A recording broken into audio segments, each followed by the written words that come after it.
Chapter 270. A loud boom rang out. The beautiful sword cultivator sent by Duke of Longyang, a peak-tier sword cultivator from Jindan, was instantly killed by Wuxia using the combination of acquired earth pearls and 108 powerful thunder talismans.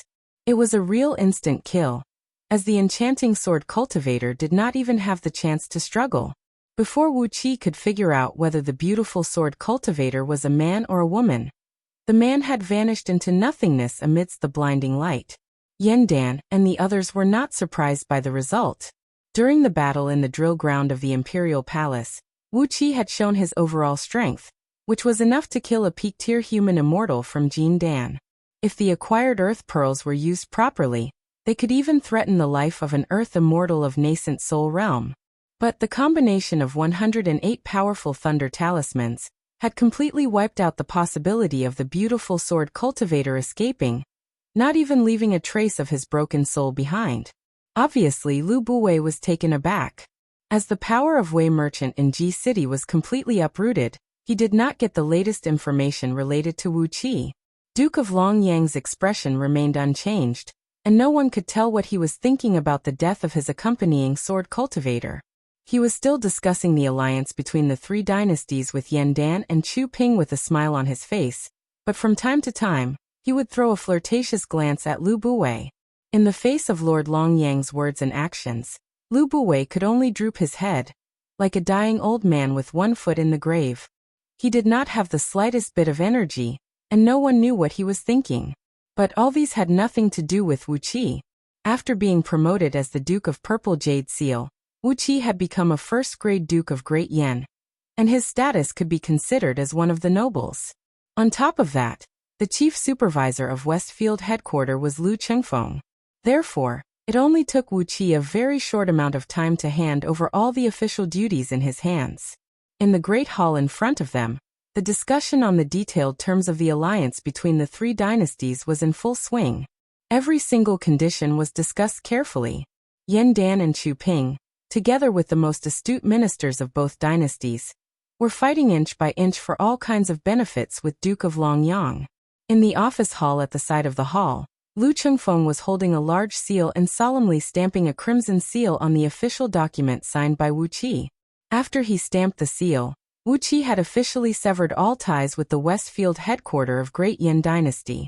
He was no longer an advisor of the Westfield headquarters, but a free and unrestrained Duke of Great Yan Dynasty. Lu Chengfeng grabbed the document and blew at the red seal. After that, he rolled up the document and handed it over to Lu Ziyuan, who stood beside him. Clasping his hands behind his back, he stared at Wuxia and sighed under his breath. Lu Buwei, Heavenly Spirit Sect, and Yu Qianqian. I made a note of them. When I have the chance, I will try to give them some trouble. Especially. Wuxia looked at Lu Chengfeng, who looked very serious. He could not help but laugh and said, especially Yu Qianqian. Send someone to keep a close watch on them. Don't let go of any clues. But do not approach them recklessly. I suspect that Yu Qianqian is the one who wounded Wanying Dragon King with a talisman, allowing Zhang Yi and his men to escape, allowing him to send someone to deliver the message to Qin army. He recalled the scene when she killed Yu Wendi with a crossbow on that snowy night. Yu Qianqian had also used a powerful golden talisman, using it to block off the bolts that could have killed her and Yu Wendi. Not only did the talisman possess an amazing defensive strength, it also possessed a very strong counterattack. Apparently, it was an immortal talisman personally crafted by an existence of heaven immortal realm. The talisman that wounded Wanying Dragon King, his father, and all those great demons was also an immortal talisman of the same grade. Lowering his voice, he quickly told Lu Chengfeng about his suspicions. Lu Chengfeng kept nodding his head, keeping Wuqia's words in his mind. According to what Wuxia said, Yu Qianqian and her father, and even the entire Yu clan, were really harboring evil intentions, and no one knew what they were planning to do. The person who released the immortal talisman had leaked the ambush formation map of the allied army of Great Yan and Great Chu to Qin army. However, in the end, Hu Hai had used a crazy method to force Yandan to release the captives. If Hu Hai did not come out, and Qin army attacked the weak point of the ambush formation based on the formation map, Perhaps all the ordinary soldiers of Qin army would be killed or severely wounded, but Ing Zheng would still have the chance to escape. I never thought that there would be such a varmint in Great Yin Dynasty. Lu Qingfeng breathed out a deep sigh. Wu Qi patted on Lu Qingfeng's shoulder, smiled and said, I'll leave this to you. After all, the world belongs to Great Yin, and you are a member of Great Yin Imperial Clan. No matter what happens to Great Yin, you won't be able to run away. Squeezing Lu Qingfeng's shoulder, Wu Qi said in a deep voice, Many dynasties are at war, and the world is going to be plunged into chaos. With our cultivation base and overall strength, we can only struggle to survive. The reason why I'm going to Great Eastern Ocean to build a new city is not only to avoid Lu Buwei and his men, but also to leave us a way out. With a strange smile on his face, Wu Qi murmured in a low voice, Even if Great Yin is defeated, it will still take us a few years to travel from the westernmost to the easternmost, right? With this time as a buffer, do you think we can escape to anywhere? This is a vast world, and if we really can't make it, we can always flee to Dragon Count Kingdom, Featherman Kingdom, or some other place. The world is vast, and we can find shelter anywhere. Lu Qingfeng glared at him and said angrily, Why are you thinking of escaping when the war is not over? Judging from the current situation, the allied army of Great Yin and Great Chu has gained the upper hand, and Qin army has suffered a few losses. After lecturing Wu Qi, Lu Qingfeng suddenly put on an awkward smile and said in a low voice, If we really can't hold on any longer, it's not too late for us to escape. Here, we have so many benefits, and we can't just throw them away. Little Meng City, Meng Fortress, they are the foundation that we started our business from. Wu Qi and Lu Qingfeng exchanged a glance, then stretched out both hands at the same time, and held each other's palm. Both men shook hands. Then Wu Qi pulled back his hand, spun, and left the hall. Lu Qingfeng looked at Wu Qi's back, then flipped his palm and revealed a storage ring. It was the storage ring given to him by Wu Qi. It contained a large amount of energy stones, demon cores, and other items that Wu Qi looted from Zhang Yi, and 3 barrels of dragon blood essence, which were more than enough for Lu Qingfeng to cultivate all the way to nascent soul realm without worrying about the lack of supporting treasures. Wearing the storage ring on his finger, Lu Qingfeng said in a deep voice, The Great Eastern Ocean is a very dangerous place. Wu Qi, be careful on your journey. Wu Qi turned his head and waved his hand, then walked out of the hall while laughing happily. Lu Qingfeng didn't send him out, and he didn't ask Lu Qingfeng to do so either. At this moment, Wu Qi's heart was filled with lofty sentiments and passion. After jumping out of the muddy water that was Ji City, he now had the qualification to seek for greater power and greater benefits. However, right after he walked out of the hall, a fragrant breeze came blowing at him from the side. The aggressive Princess Zhanglu had leaped over, grabbed Wu Qi's ear and gave it a tight twist. Princess Zhanglu scolded him with a low voice. You've grown up, haven't you? Not only did you quit the good job of the Deputy Chief Supervisor of Westfield Headquarters, but you want to go to the shore of the Great Eastern Ocean to open up a new city? You even extorted a huge sum of money from Grandpa? You've really grown up. Gnashing her teeth and twisting Wu Qi's ear for a long while, Princess Zhanglu finally growled in a low voice. Why did you go so far? Why did you go so far to the Great Eastern Ocean? When you're not in Ji City, who will accompany me? Who will talk to me? You've kissed me in front of so many people, and now you're going to a place so far away? What's the meaning of this? After struggling to free himself from Princess Zhongli's grip, Wu Qi bent his waist and took a few steps forward in a sorry manner.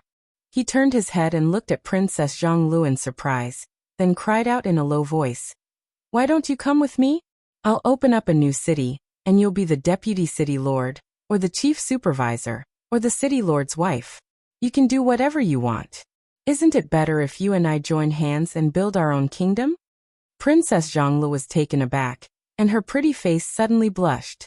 She stomped her feet fiercely, then the angry Princess Zhonglu put on a sweet smile, rolled her eyes, tilted her chin up and said, Who wants to be your city lord's wife? Unless you can build the strongest vassal kingdom in Great Yin Dynasty, I'll never marry you. Twisting her little finger, Princess Zhonglu tilted her head and said, The man who wants to marry me must be the man with the most power in Great Yin Dynasty, besides my grandfather and father.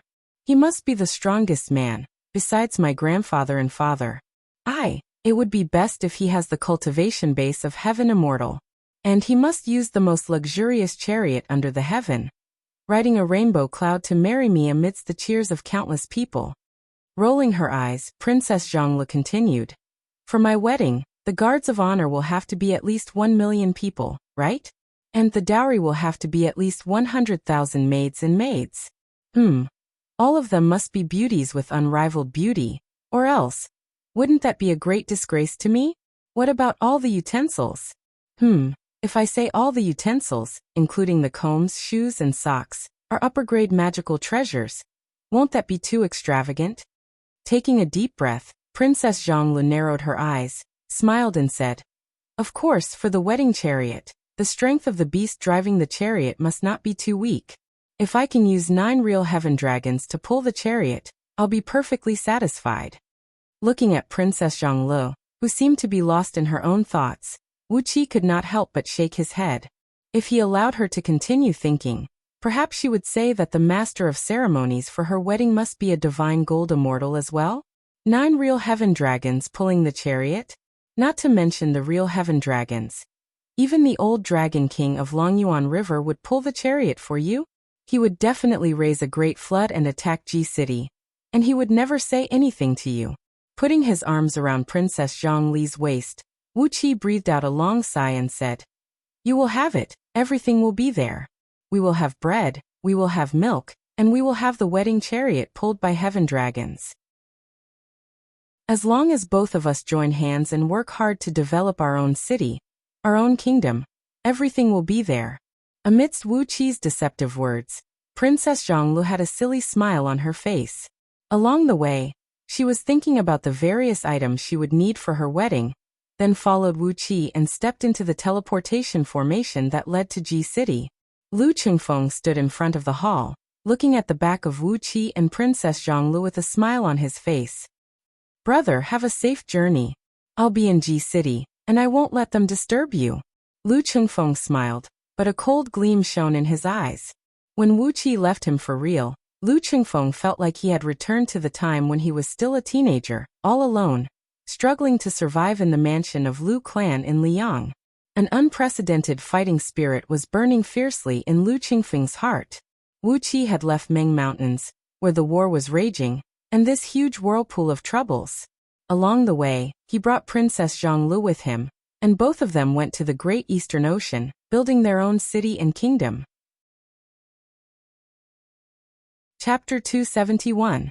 In the northeastern region of Great Yin Dynasty, in a remote corner in the northernmost area, a coastal plain that didn't even have a name, Purple Leaf City was located right here. Under the leadership of Yi Zidu, the millions of people of Purple Leaf City were like the most tenacious moss, quietly taking root and sprouting in this place, reproducing their offspring, accumulating their strength bit by bit, gradually accumulating the capital of Purple Leaf City. In those years, as the bastard son of Yi clan of Tianfang Kingdom, Yi Zidu had offended countless elders and young talents of his clan. And that was the reason why he was sent to this damned place to build a city. The area where Purple Leaf City was built was personally designated by some elders of Yi clan. And they ordered Yi Zidu to develop the power of Yi clan here. Over the past few hundred years, this coastal plain had devoured dozens of ambitious sons of Tianfang Kingdom's aristocratic families. In this place, the spring was dry and filled with sand and dust, the summer was hot and filled with typhoons, and the autumn was filled with endless thunderstorms. Just when the tail of the autumn had passed, the winter snowstorm would come roaring from the snowfield in the north. The extreme cold was strong enough to freeze the bigger rocks into the tiniest grains of sand on the beach. On top of that, there would be aquatic monsters that came to the shore from time to time, and there would be demons and devils that came from the ocean occasionally. The natural environment of this damned place was as beautiful as hell. However, Yi Zidu had laid down his foundation here, and built a city here. After several decades of development, Purple Leaf City had become the most dazzling pearl in the easternmost area of Great Yin Dynasty. No matter it was the mountain traders who traveled from south to north, the treasure traders who traveled in and out of the Great Eastern Ocean, or the slave traders who were armed to the teeth like an army, all of them had taken Purple Leaf City as their resting station. As the saying goes, money keeps rolling in, and money keeps rolling in. Purple Leaf City was such a place now, because it was located in a very dangerous location, and the surrounding environment was very harsh. It was 10,000 miles away from Purple Leaf City to the west. Therefore, it had become the only city of Great Yin Dynasty within the circumference of 10,000 miles. That was why it could earn more money than Little Meng City. The specialty products of the Great Eastern Ocean were many times more abundant and precious than those of Ming Mountains. Therefore, those who visited this place were the best merchants and the strongest caravans of Great Yin Dynasty. From the coastal plain where the Purple Leaf City was located, a blade-shaped peninsula abruptly extended from the mainland, stretching for 8,000 miles in a straight line towards the southeast. The place where the peninsula connected to the mainland was the widest part of the peninsula, which was only about 380 kilometers wide. The further it extended into the sea, the narrower the peninsula became. At the tip of the southeastern part of the peninsula, it suddenly became only 100 miles wide. Looking from the sky, the nameless peninsula was like a sharp knife piercing the Eastern Ocean from the main continent. The peninsula was full of high mountains and precipitous ridges, and it was rare to see a few small plains that could be used for farming. The mountain was covered with a black pine forest that no one had entered for tens of thousands of years. The tallest black pine tree in the forest was an iron-bone dragon-skin black pine tree, which was at least 10 meters thick and over 280 meters tall. It was hard to tell how many precious herbs were growing in the forest, how many powerful wild beasts and birds were being bred here, and how many mountain spirits and water ghosts were hiding in the forest. Currently, at the tip of the southeastern part of the peninsula, at a place less than 10 miles away from the ocean, 100 tall and burly longbow men, the tallest of whom was 1,500 feet tall, were seen carrying one small hill after another, running back and forth on a spacious flat land. While burping, they kept glancing left and right, and whenever they saw a protruding spot, they would run over, grab the small hill on their shoulders and smash it into the ground. Only when they smashed the ground so deeply into the ground that it was as smooth as a mirror did they leave contentedly. After being ravaged by these longbow men, the flat land, which measured about 50 miles in both width and length, had sunk several tens of feet deep into the ground. The ground had become a few times stronger than steel, and had been hammered into a foundation that looked like an iron plate. There were several tens of thousands of burly men carrying huge baskets on their backs. Inside the baskets were countless sand, wood chips, metal powders, jade fragments, and many other miscellaneous items that belonged to either 5 elements or not.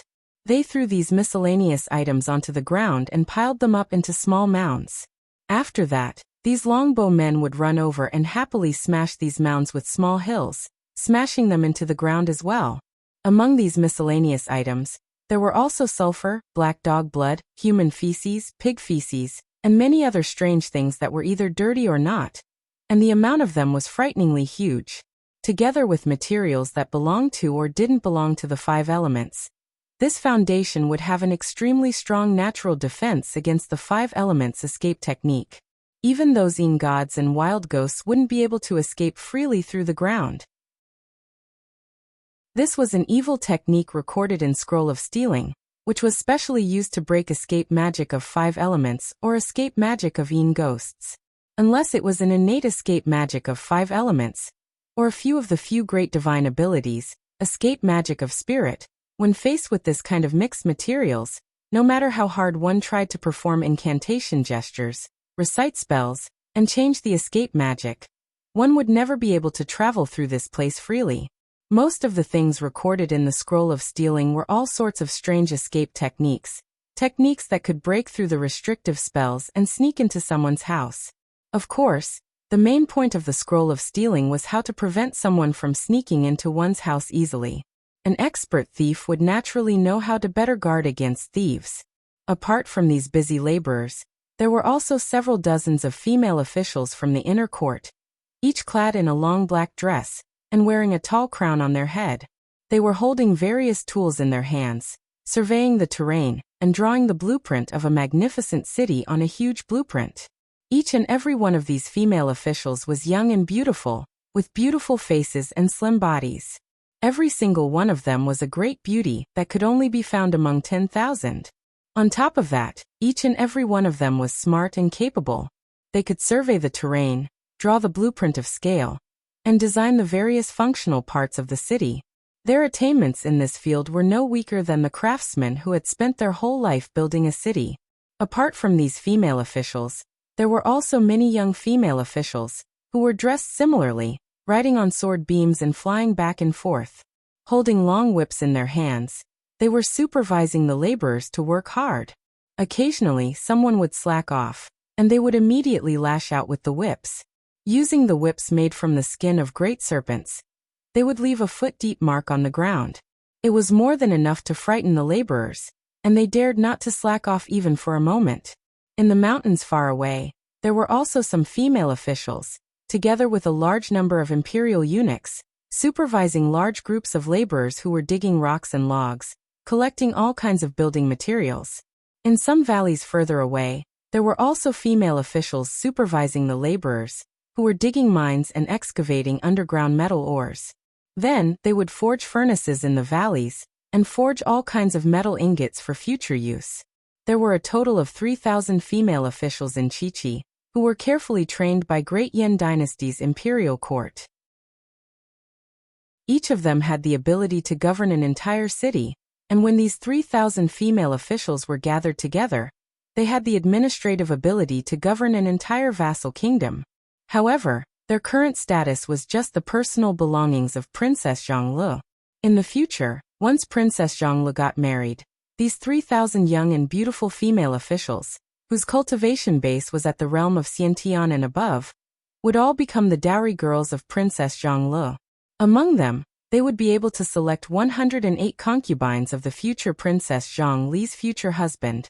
Looking at these female officials who were working diligently, on the peak of a lofty mountain several tens of miles away, where he could overlook this flatland, Wuxia was frowning and sighing. 3,000 young and beautiful girls, each with a belly full of knowledge and professional knowledge, but now, their fate was tied to Wuxia.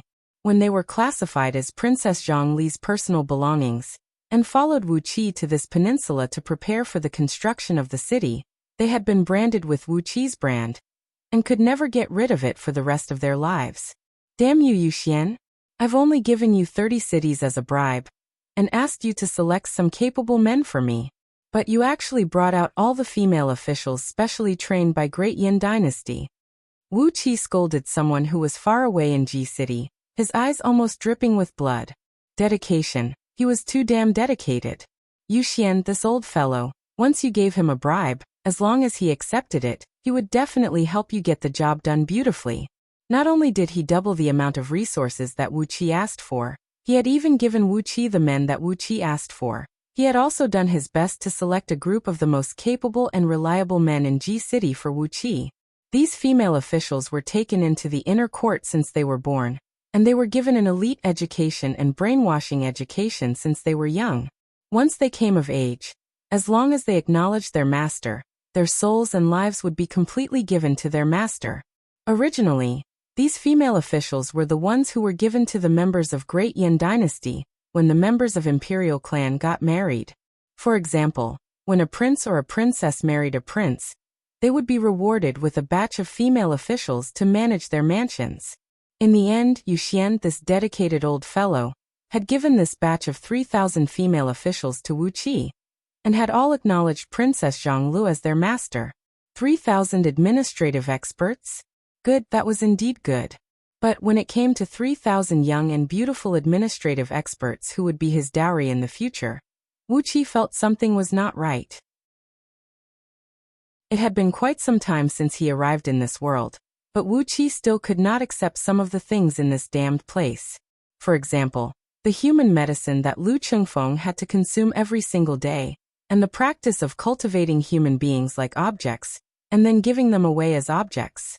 But with these 3,000 female officials, the 100,000 imperial prison soldiers brought by Princess Zhonglu from Garden of Zhonglu, and the 300,000 hard laborers who were sent here through teleportation formations, Wuxia no longer had to worry about the construction of the city. For the past 2 months, he had been watching these hard laborers, under the guidance of these female officials, slowly tidying up the foundation of the city, preparing to build the first city that belonged to Wuxia in the future, the first city that truly belonged to Wuxia. Who cares? If I give all 3,000 women to someone in the future, it will be a great gift. Wuxia, who was having a headache, did not want to pay any more attention to these messy things. He gave a glance at Princess Zhonglu, who was flying all over the place with several dozens of guards and serving ladies, giving orders to all the workers. He shook his head, then fished out a Yin deity from the spirit breeding ring, whose cultivation base was equivalent to early-stage nascent divinity realm. A stream of divine flame of order sprayed out from the Yin deity. The Yin deity howled miserably, then its true spirit fled into the world, and was reincarnated. Meanwhile, its enormous and pure soul energy was melted into a clump of pure soul essence, which was then swallowed by a beam of light that shot out from between Wuqi's brows. This was the last Yin deity among the several hundred he captured in Ming Mountains. With the help of these Yin deities, the current strength of Wuqi's soul was equivalent to the soul will of a few early-stage nascent divinity cultivators. 18 statues of celestial fiends were seen hovering in front of Wuxia in a straight line. After spending over 2 months of preparation, it was time to refine them. Chapter 272. Among the 18 celestial fiend puppets, the strongest one had the same cultivation base as its master, and could only be controlled by splitting the soul of its master. Wuxia fiddled with the celestial fiend puppet he obtained from Chu Ping, sending a thread of divine will into it. The heavy celestial fiend puppet was easily penetrated by Wuqi's divine will. What he saw was an empty interior, with only a large amount of dark red fiend energy wheeling and twisting around it. Although it was called a fiend energy, it did not have the bloody and murderous aura emanating from Xiang Yu's body. It was just a pure energy that was filled with the aura of combat. Similar to the natural energies, it did not contain any negative consciousness, but was a pure energy that came from combat. In that empty space, there were countless primordial divine runes of various sizes circling around. When Wuxia linked the runes together, he found that it was a technique on how to refine these puppets. According to Chu Ping, by splitting a thread of his soul and attaching it to the puppets, he would be able to control them freely with his own blood essence.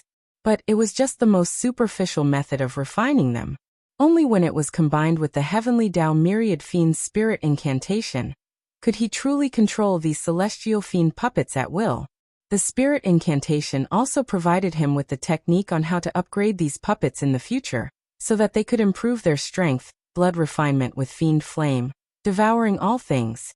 Wuxia read the spirit incantation at a glance, and was both surprised and delighted to find that when this spirit incantation was combined with the 18 celestial fiend puppets, as long as he was willing to spend a huge amount of time and materials, he would be able to upgrade them to an unimaginable level.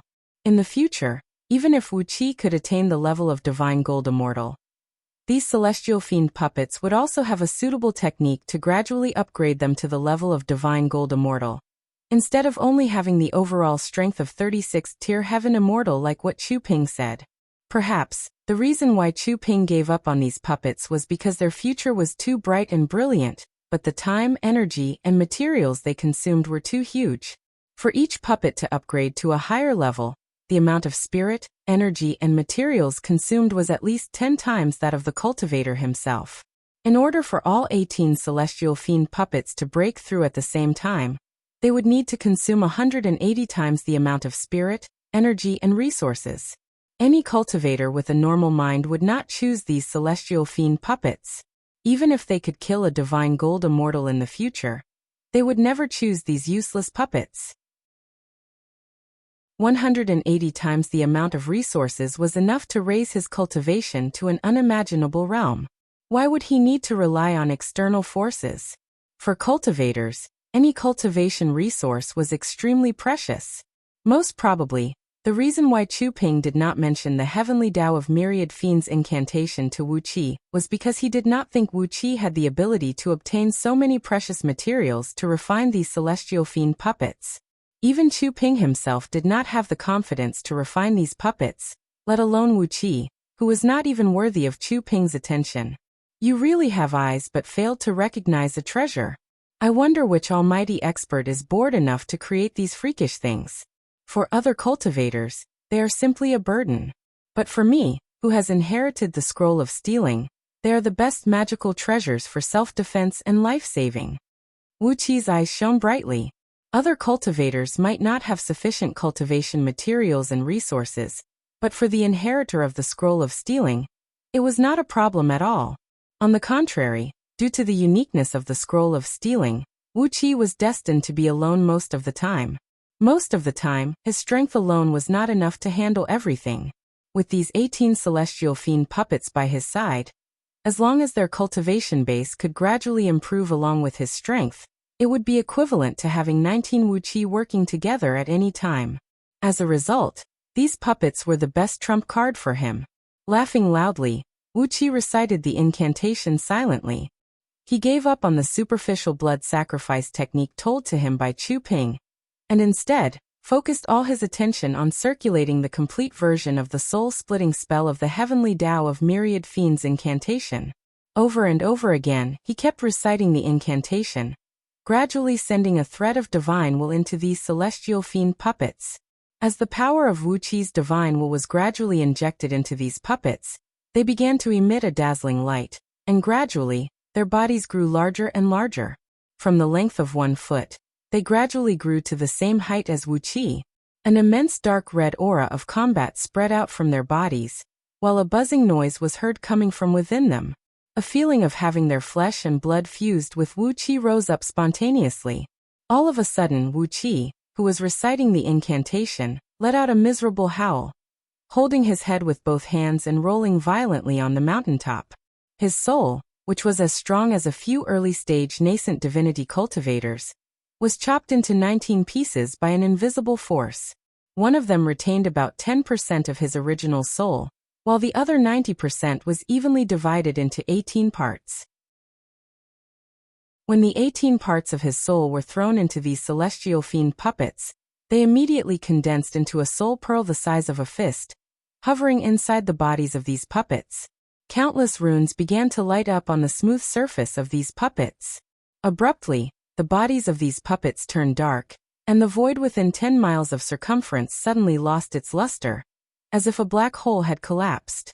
The surrounding natural energies began to fluctuate violently, while the natural energies within 1,000 miles kept gathering towards these puppets amidst loud swooshing noises. Wuxia held miserably as tears and snot sprayed out from his eyes and nose at the same time. With great effort, he managed to struggle to his feet. He pulled out the sword of greedy wolf and made a fierce cut on his wrist. Immediately, a large amount of blood essence sprayed out and injected into these celestial fiend puppets. As Wuxia kept injecting his blood essence into them, the metallic luster on the puppet's surface suddenly became brighter and brighter, gradually turning the same as the flesh and blood of a real human being. At the same time, the color of their bodies began to change.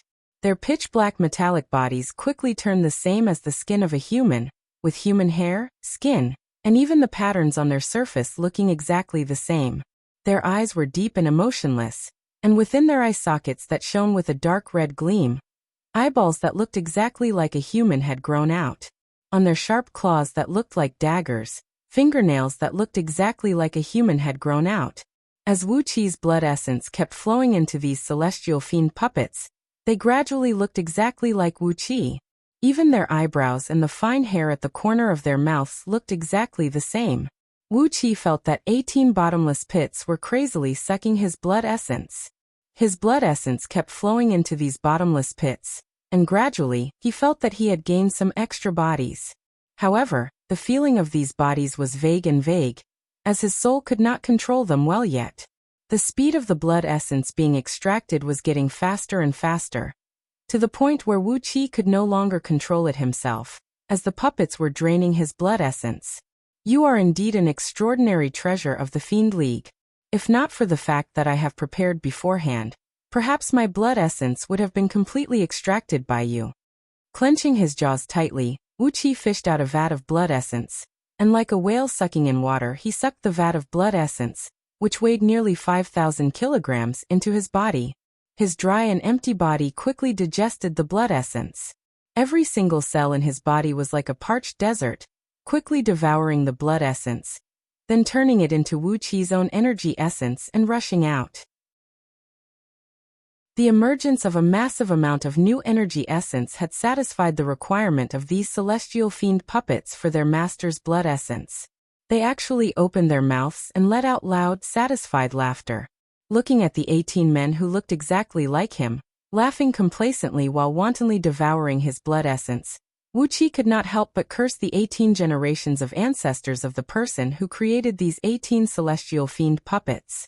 A massive amount of profound aura rushed out of these puppets' bodies, as more information was branded into Wuqi's spiritual ocean. Apart from the combat weapon incantation used to refine these puppets, more information about these puppets kept coming into his spiritual ocean. These information could only be obtained by the person who personally refined them.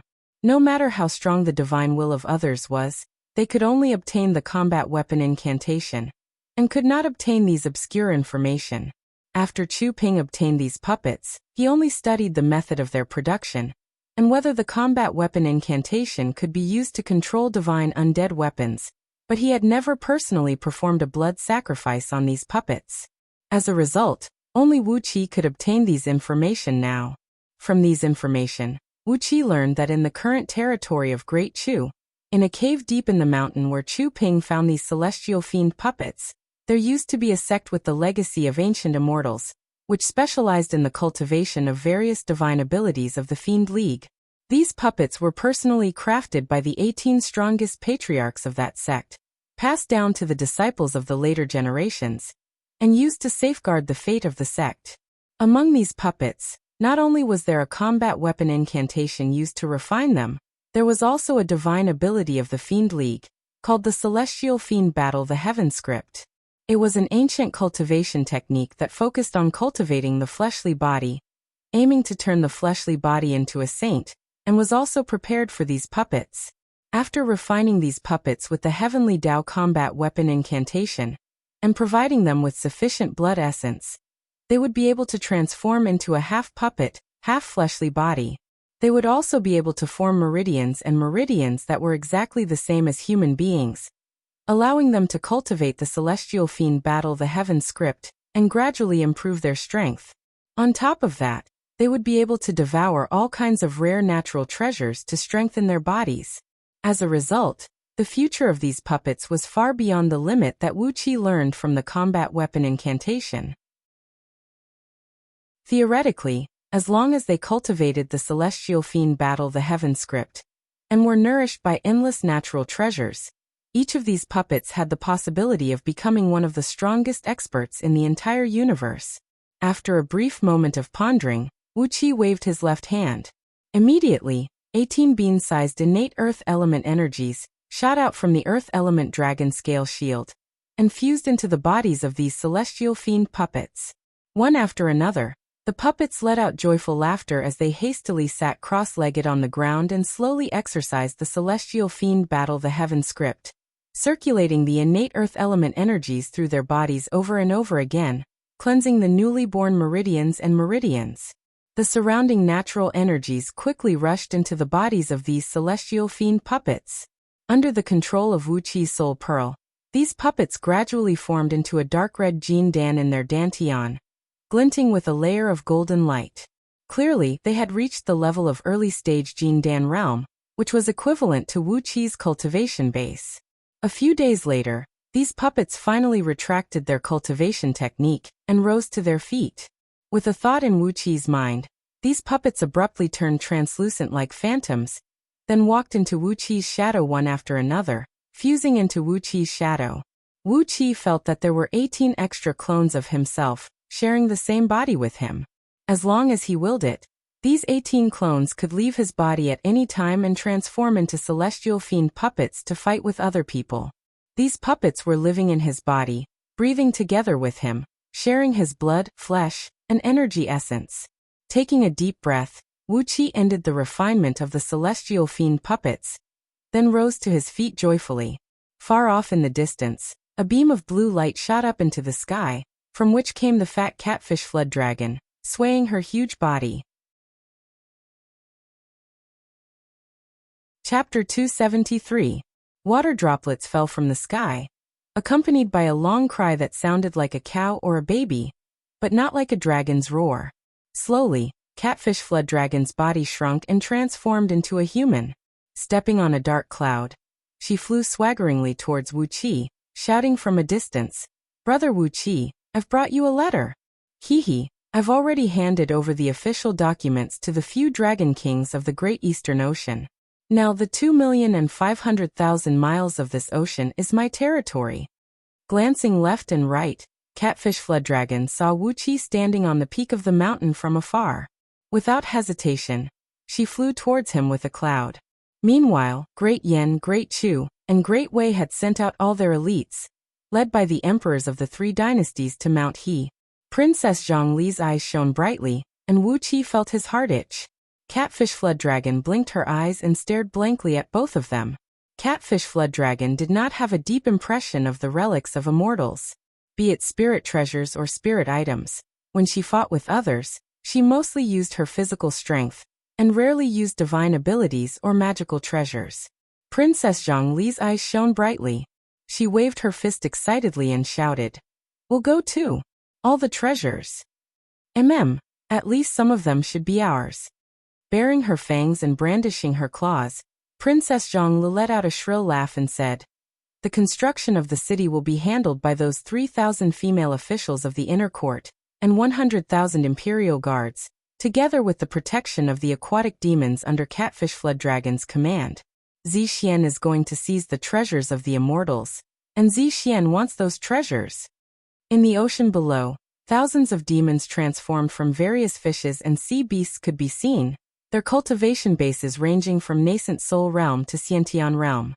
Each of them was rubbing their palms, stirring up waves and mist as they threw hostile glances at the busy construction site. Immortal might.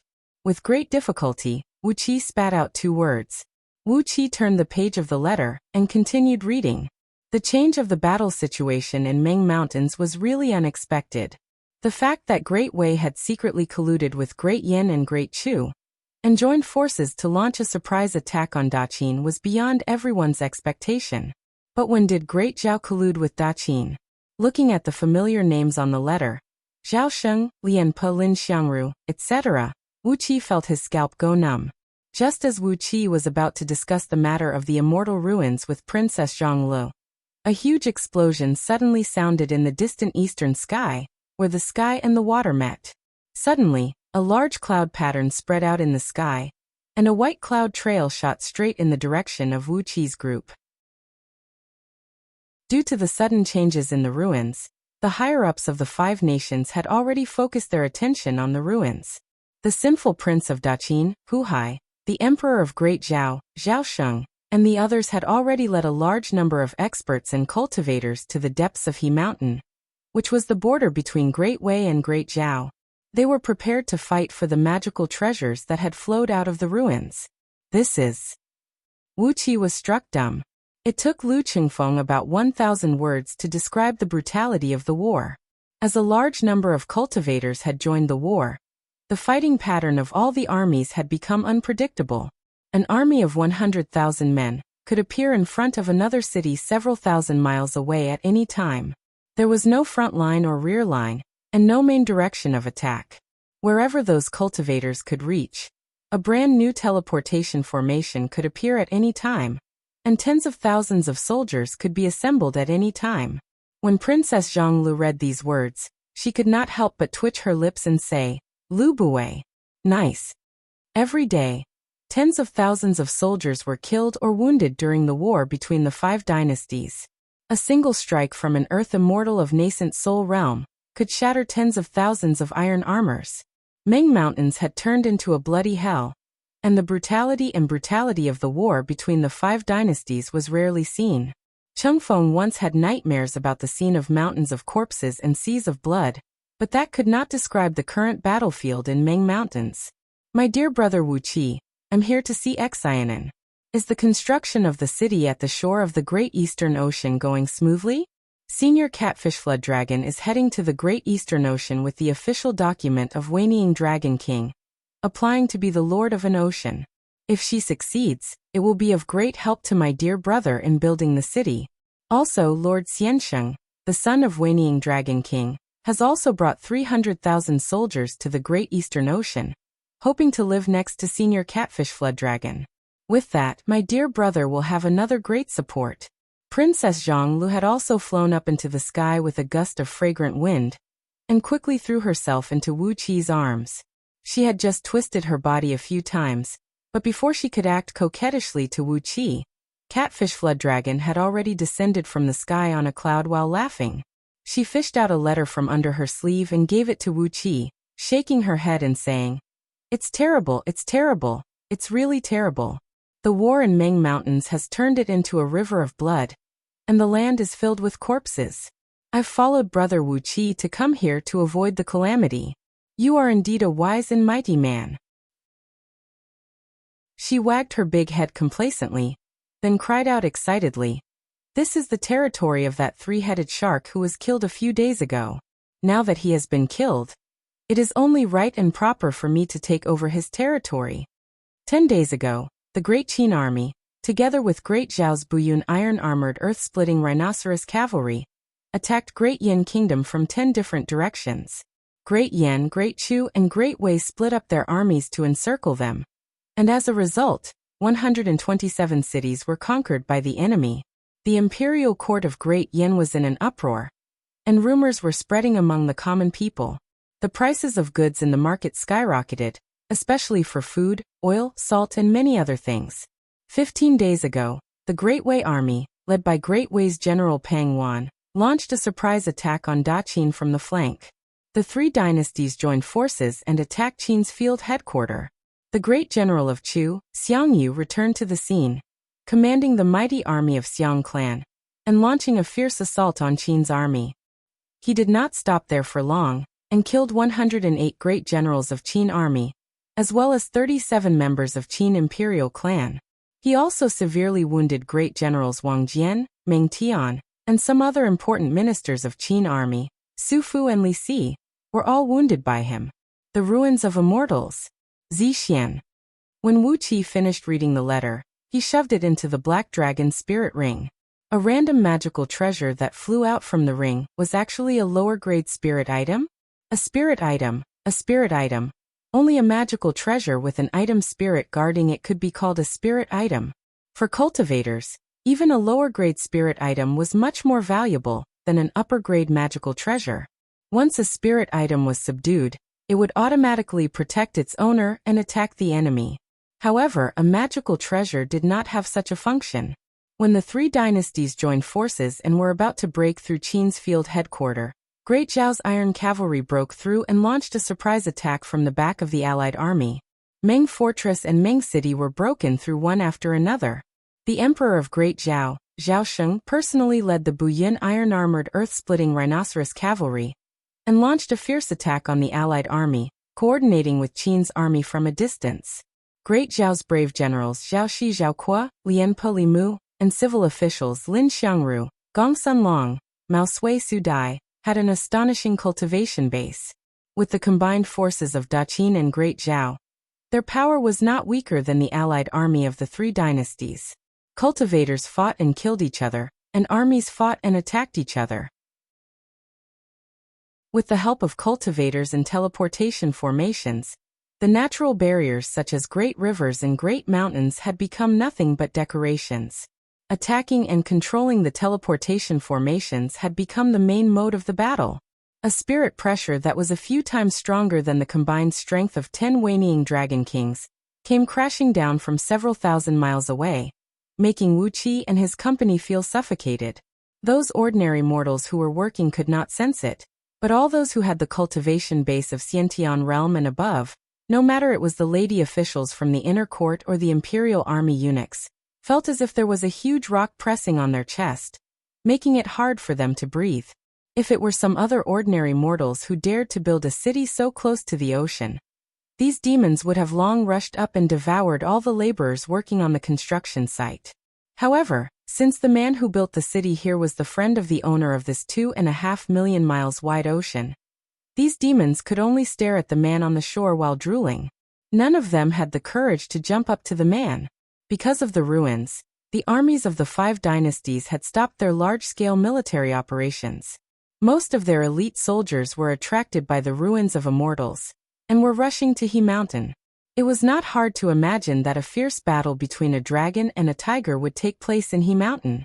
Compared to the battle between millions of soldiers, it would be a few times more brutal. Mo City had been relocated to He Mountain as well. This weapon of war from Mo sect, which had a strong defense and a frightening offensive strength, had become the biggest reliance of the allied army of the 3 dynasties. Even the commander's tent of the allied army of the 3 dynasties had been set up in Mo City. Wuxia had no idea how Lu Chengfeng managed to escape from Meng City in such a miserable state. Fortunately, before Wuxia left, he had set up quite a number of small teleportation formations for escaping. Otherwise, with the bizarre appearance of Great Zhao's army, perhaps none of the Great Yin officials in Meng City would have been able to escape. Meanwhile, Wuxia was smiling as he pinched Princess Zhongli's ear and said, "Zixian, Lu Buwei is guarding Ji City. I'll need your protection when the time comes." In order to cope with the crisis, His Majesty has sent the left Prime Minister and Lu Buwei back to Ji City to oversee the imperial court. They will be responsible for managing the state affairs, managing the resources from all over Great Yin, stabilizing the price of goods, and coping with the crisis. Lu Buwei has the sole power in Ji City.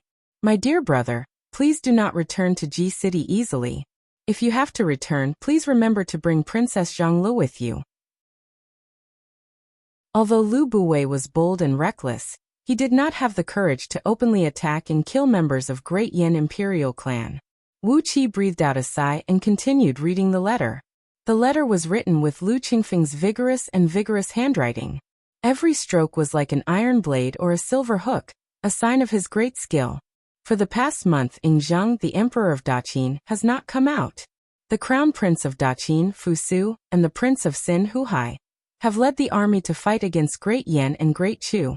After 13 consecutive battles, Great Yin had lost more than 1 million elite soldiers. The war was very tragic.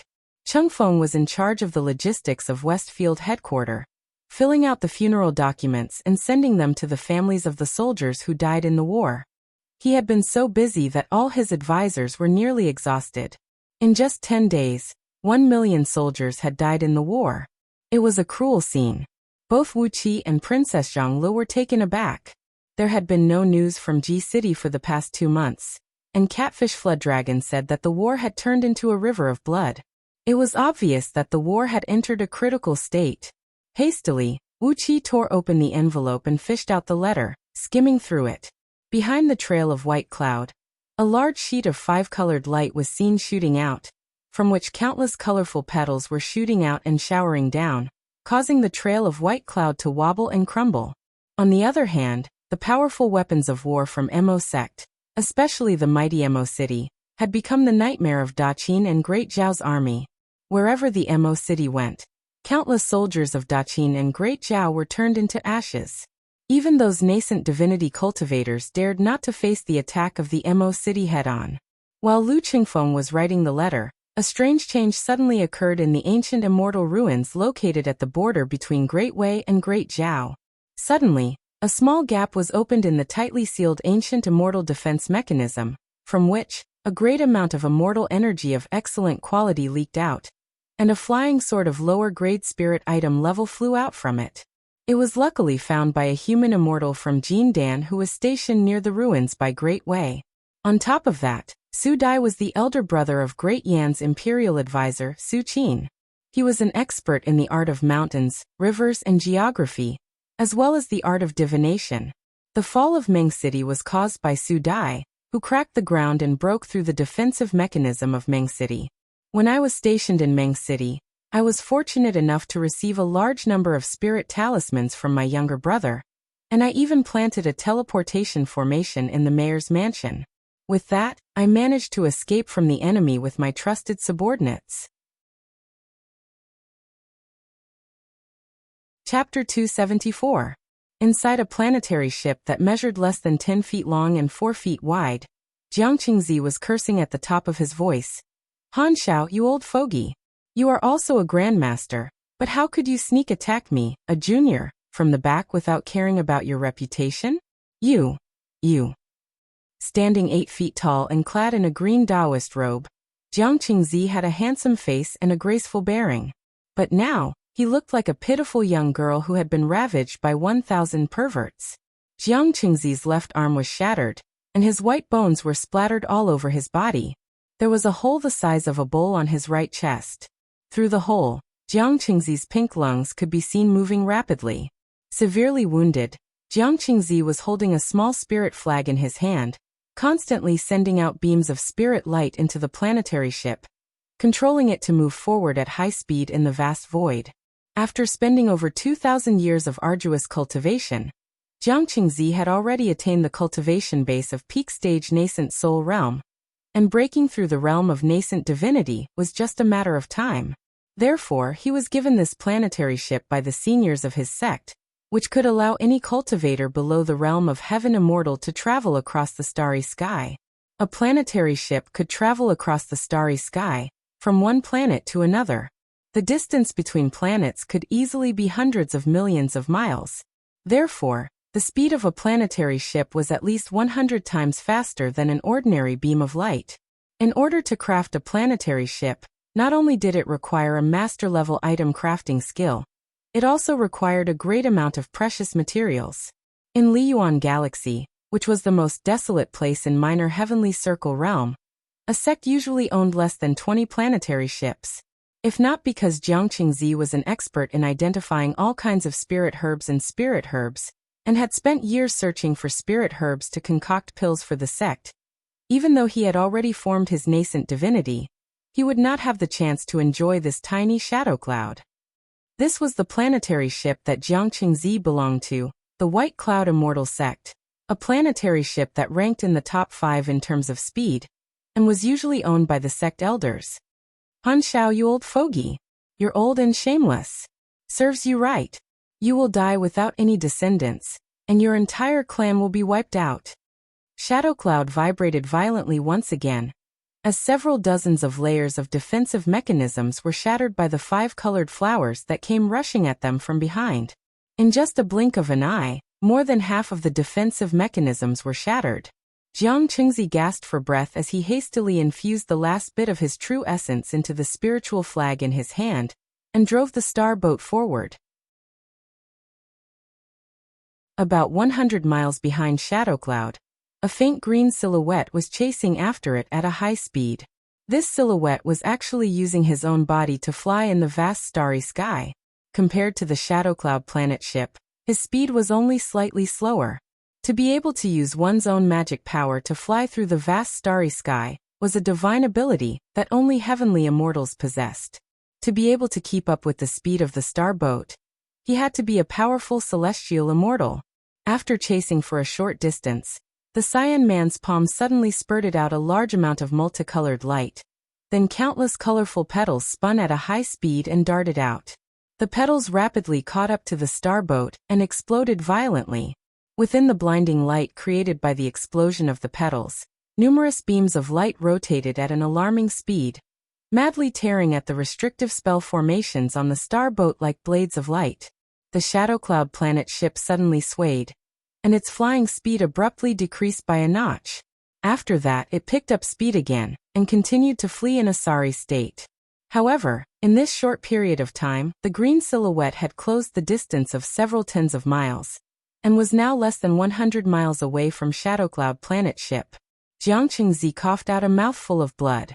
Looking disheveled, he turned to look at the green silhouette behind him and roared furiously. Han Shao, you old fogey. Don't you fear that my ancestral master will come after you? Why you? Although you are a supremely powerful expert among all heaven immortals of 36th tier, my ancestral master is about to break through to 35th tier heaven immortal, and his magic power is at least 10 times stronger than yours. Do you really have the guts to offend White Cloud Immortal Sect? The green silhouette laughed sinisterly and said, Cut the crap. If I kill you and destroy all the evidence, Who would know that I'm the one who did it? Since White Cloud Immortal Sect dared to kill my only beloved son, you should be prepared to face my revenge. Hee. Over the years, at least 100 disciples of White Cloud Immortal Sect have died in my hands. What's the big deal about adding you to the list? Jiang Qingzi was taken aback. Are you the one who killed all the disciples of White Cloud Immortal Sect over the years? He cried angrily. The green silhouette said coldly, I am the one who killed all the disciples of White Cloud Immortal Sect. My poor son fell in love with a female disciple who had just joined White Cloud Immortal Sect, and kidnapped her to be his cultivation vessel. After 3 days of plucking, he was brutally killed by someone from White Cloud Immortal Sect. I hate him, I hate him. I don't have any disciples, and he is my only son. Since young, I doted on him more than my own life. Since you killed my only son, I'll definitely wipe out White Cloud Immortal Sect to avenge my beloved son. Then he casually pointed his finger out, unleashing another large sheet of 5-colored light that shook Shadow Cloud. Jiang Qingzi coughed out a mouthful of blood, and nearly fainted inside the ship. He breathed out a long sigh, then laughed bitterly. Abruptly, he turned his head and looked at a starry sky that was emitting an ominous crimson cloud. Over there was the most notorious death zone in Liyuan Galaxy of Minor Heavenly Circle Realm, the Flaming Nether Ocean. This crimson cloud contained the acquired Red Yang Death Qi. Cultivators would never be able to absorb the Red Yang Death Qi. Once the Red Yang Death Qi seeped into their bodies, it would be like a mortal drinking a bucket of oil, and then swallowing a mouthful of flame. Their entire bodies would quickly burn and turn into ashes. From time to time, the flaming nether ocean would spew out a very powerful reverse 3 solar soul dispersing heavenly flame. Its temperature could melt gold and iron, and even a defensive magical treasure of excellent quality would be immediately turned into ashes when it touched the soul dispersing heavenly flame. What was even more frightening was that the soul dispersing heavenly flame had the ability to extinguish the nascent divinity of cultivators. Even if it was a gold immortal with a profound cultivation base who had the ability to shift the stars, if he was careless and touched by the soul-dispersing heavenly flame, he would have his soul disintegrated and perish on the spot. On top of that, the Red Yang Death energy could isolate the divine will of cultivators from probing. Even if it was a heaven immortal who entered the Red Yang Death energy, the range of his divine will would not exceed 10 miles. In this vast flaming nether ocean, which occupied nearly half of Liyuan Galaxy's starry sky, the range of divine will of 10 miles was no different from being blind with one's eyes open. With a slight carelessness, one would easily lose his sense of direction amidst this boundless yang energy of death, and be completely lost within it. Gazing at the perilous land that would make all the cultivators in Liyuan Galaxy turn pale at the mere mention of its name, Jiang Qingzi, who was forced into a dead end by Han Xiao, clenched his jaws tightly, gave a strange howl as he drove Shadow Cloud and plunged into the land. A loud rumble rang out, as a large sheet of yang energy of death surged and splashed like water. In the blink of an eye, Shadow Cloud was completely devoured by the crimson cloud, vanishing without a trace. The green figure that Han Xiao had transformed into was struck dumb. Suddenly he bellowed furiously, "Even if you have to flee into the netherworld today, I'll still kill you. Flaming nether ocean, why would I be afraid of it?"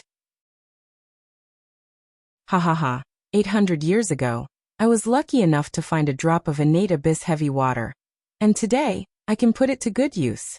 A glittering and translucent blue speck shot out from Han Xiao's mouth, instantly transforming into a thick and heavy blue halo that enveloped his entire body. A piercing cold air rolled and rolled out, freezing the large sheet of yang energy of death in front of him into an ice cube. Han Xiao snorted coldly, then fished out a star path positioning plate from under his sleeve. Clenching his jaws, he too plunged headlong into the flaming nether ocean. Less than 3 miles into the flaming nether ocean, Jiang Qingzi, who was in a flurry pulling out some medicinal pills and consuming them to heal his wounds, suddenly heard a loud noise coming from behind. He raised his head up abruptly, and saw a clump of blue light shrouding Han Xiao and chasing after him. Jiang Qingzi cried out in terror. Hastily he waved the spirit flag and drove Shadow Cloud to move at top speed, turning it into a trail of white cloud and shooting forward. Never in Jiang Qingzi's wildest dreams did he expect that Han Xiao would really chase after him and really enter this infamous land of perils in Liyuan Galaxy. He opened his mouth and swallowed a few immortal pills that could replenish his energies, then shouted and screamed as he drove the planetary ship forward at top speed. Han Xiao, you really put yourself in a perilous situation just to kill me? Fine, fine. Jiang Qingzi, I'm ready to risk it all. Let's die in here together. Making up his mind, Jiang Qingzi roared and yelled as he drove the planetary ship forward at top speed. He exercised a mystic technique of White Cloud Immortal Sect, burning his own blood essence and nascent soul, turning them into powerful energies and injecting them into the planetary ship. With the energies replenished, Shadow Cloud, which was flying at top speed to begin with, became even faster. As Han Xiao did not have a planetary ship with him, the distance between him and Jiang Qingzi, which was less than 3 miles, was gradually widened. Jiang Qingzi's nascent soul was enveloped by a ball of white flame, and his cultivation base was dropping from peak-stage nascent soul realm to late-stage nascent soul realm, and then from late-stage to mid-stage nascent soul realm. Jiang Qingzi felt like weeping, but had no tears. He raised his head and stared at the sky. The cultivation base of peak-stage nascent soul realm that he had spent over 2,000 years in cultivating was forcibly burned away by the mystic technique of his sect, the White Cloud Flaming Sky Escape art. However, with the powerful energies transformed from burning his nascent soul and blood essence, the speed of Shadow Cloud skyrocketed by a few times, and very soon, it left Han Xiao far behind. Jiang Qingzi kept flying forward in a straight line. His divine will had lost its effectiveness in the yang aura of death, and he could not tell which direction was north, south, east and west. In short, he just kept fleeing crazily. When Jiang Qingzi's cultivation base dropped from peak-stage nascent soul realm to early-stage nascent soul realm, and was on the verge of his nascent soul disintegrating and falling back to Jindan realm, the yang aura of death in front of him suddenly vanished, revealing a small galaxy consisting of a dozen stars and several dozens of planets. All the other planets were barren planets with not even a blade of grass growing on them. But right next to a huge star, there was a planet of enormous size, several tens of thousands of times larger than all the other planets. It had a dense atmosphere, flat land, oceans and lakes. It was a planet full of vitality. Jiang Qingzi, who had lost his consciousness, drove Shadow Cloud and slammed into the planet. Very soon, he had plunged into the planet's atmosphere. The yang aura of death behind him rippled, as Han Xiao, shrouded in a blue gleam and emanating a piercing cold air, sprung out and chased after Jiang Qingzi. The two of them crashed into the planet, one after the other. The Shadow Cloud planet ship even left behind a thin white trail that was several hundred miles long in the atmosphere. Han Xiao followed closely behind the planetary ship, constantly unleashing large sheets of colorful beams to attack the ship, causing it to sway and sway. The planetary ship streaked across the sky at top speed, and happened to pass right above the head of Wuxia and his company. The enormous immortal pressure unleashed by Han Xiao had alarmed all the cultivators and demons of Xiantian realm, and above on this vast ocean, as well as on this continent. Chapter 275. The Immortal Pressure, the divine sense pressure unique to immortals. Immortals were not humans. After transcending the thunder tribulation of heaven immortal, and ascending to become immortals, immortals began to come into contact with the true nature of the heaven and earth, and began to grasp the true power of the heaven and earth. Gradually, their immortal souls would carry an aura of the truth of the heaven and earth. For all cultivators below the realm of immortals, this insignificant aura would be like a mouse encountering a tiger, as they would suffer a mental suppression in all aspects. Mortals could not sense the immortal pressure of immortals, for they were like the insects in a deep, dirty pond, unable to see what was beyond it. On the other hand, cultivators could sense the immortal pressure of immortals clearly, for they were like the fishes swimming in the clear spring water. Through the clear spring water, they could see a tiny bit of the true nature of the world, the composition of the heaven and earth, and the principles of operation. They had the ability to sense the dreadfulness of immortals, and that was why all cultivators would face the pressure of immortal pressure directly. If it were those immortals with pure and kind character, they would always restrain their immortal pressure, at most letting it hover several tens of feet around them. Firstly, it could drive away evil spirits. Secondly, it could drive away insects, ants, and beasts. And thirdly, it could purify one's body from being polluted by dust. Only when they were fighting against their enemies would these immortals unleash their immortal pressure, attacking their enemies on the mental level. But obviously, Han Xiao was not such a kind immortal. Right after he rushed into the atmosphere of the planet, he unleashed all his immortal pressure without any scruples. In just a blink of an eye, the immortal pressure had enveloped the entire planet. All living beings with cultivation base above Xiantian realm could sense the arrival of this frightening pressure. Han Xiao transformed into a beam of colorful light, following closely behind Shadow Cloud as he flew past the top of Wuxia and his company. The enormous immortal pressure made Wuxia and his company stagger, nearly falling to the ground. When Han Xiao flew past them, the natural energies froze abruptly. Wuxia and his company could not absorb any energy from the outside world, and the energies inside their bodies suddenly froze into ice-like water, completely out of their control. Among all the cultivators above Xiantian realm, only the innate energies of 5 elements in the 7 stealing heaven meridians in Wuqi's arms were not affected by the immortal pressure, and were still circulating freely in his meridians. Wuqi was the only one who could still straighten his body and watch the 2 beams of light fly past his head. Wuqi patted on Princess Zhongli's shoulder and roared at the top of his voice, "Bring everyone back to G City through the teleportation formation. Hide in the house next to the number 1 Martial Club, and don't go to the Imperial Palace. That place is heavily guarded, and it will only attract more attention. Remember, take all the female officials and Imperial guards with you and leave as quickly as possible. Just order these servants to stand guard here." Forcefully patting on Catfish Flood Dragon's head with his palm, Wuqi cried out, "I'll leave Zixian in your care. You must take good care of her, and don't let her act like a spoiled child. When we return to G City, don't wander around aimlessly. Just wait for my news." The Catfish Flood Dragon's pitch-black head had turned pale because of the tremendous immortal pressure. Upon hearing Wuqi's words, she quickly nodded her head and said, I understand. Go back to G City, it's safer there. Don't go to the Imperial Palace, don't go to those places that attract attention. Just hide in the residences and don't go out." Why would a heaven immortal appear here? That man just now was a heaven immortal. Could it be that he is an immortal? Oh my ancestors, why would a heaven immortal come here? How many tens of thousands of years has it been since I've heard of a heaven immortal coming here? The cowardly Catfish Flood Dragon was scared out of her wits by the sudden appearance of a foreign immortal, and her words were a little unclear. Wuqi hugged Princess Zhonglu, who kept stamping her feet, and gave her a strong kiss on the lips. After that he cried out sternly, "Zixian, don't be willful.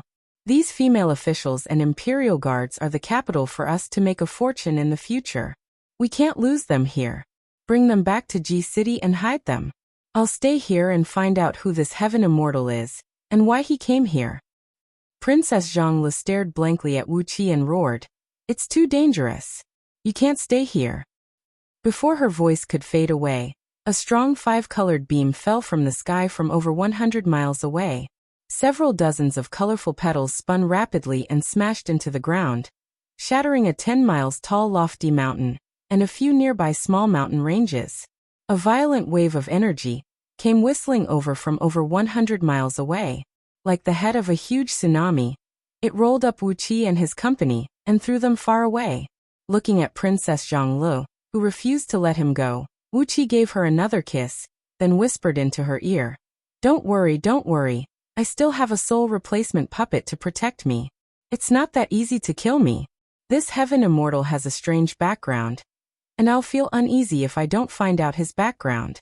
I'll go and come back as soon as possible, don't worry. I'm not good at fighting, but when it comes to escaping, I'm the best." With a wave of his hand, a sheet of white light shot out from the spirit breeding ring, and all 100 longbow men turned into bright beams and flew back into the ring. Princess Zhongli glared at Wuqi coquettishly and said in a low voice, "If you die, Zhongli will definitely avenge you." Humph, who says you must be my husband? Your words are really. Stomping her feet, Princess Zhongli transformed into a five-colored beam and shot out. After that, her melodious voice echoed through the area 100 miles in circumference. Everyone listen up. All female officials and Imperial Army, listen up. Gather at the nearest teleportation formation and return to G City. Do not talk nonsense and disturb people's minds. Those who disobey will be executed. As Princess Zhongli gave her order, all the female officials and Imperial Army who were busy in the surroundings hastily stopped what they were doing and gathered all the important things around them. Ignoring the panicked cries of those hard laborers, they quickly gathered at the nearest teleportation formation. Gradually, a commotion broke out among the hard laborers, but Wuxia had no intention of transferring them. As a heaven immortal, no matter how vile his conduct was, he would never find trouble with these ordinary mortals. Therefore, these hard laborers were the safest people at the moment.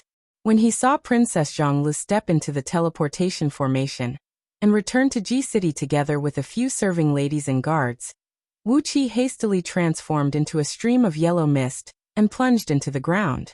Using his fastest speed, he sped towards the direction where the white cloud disappeared.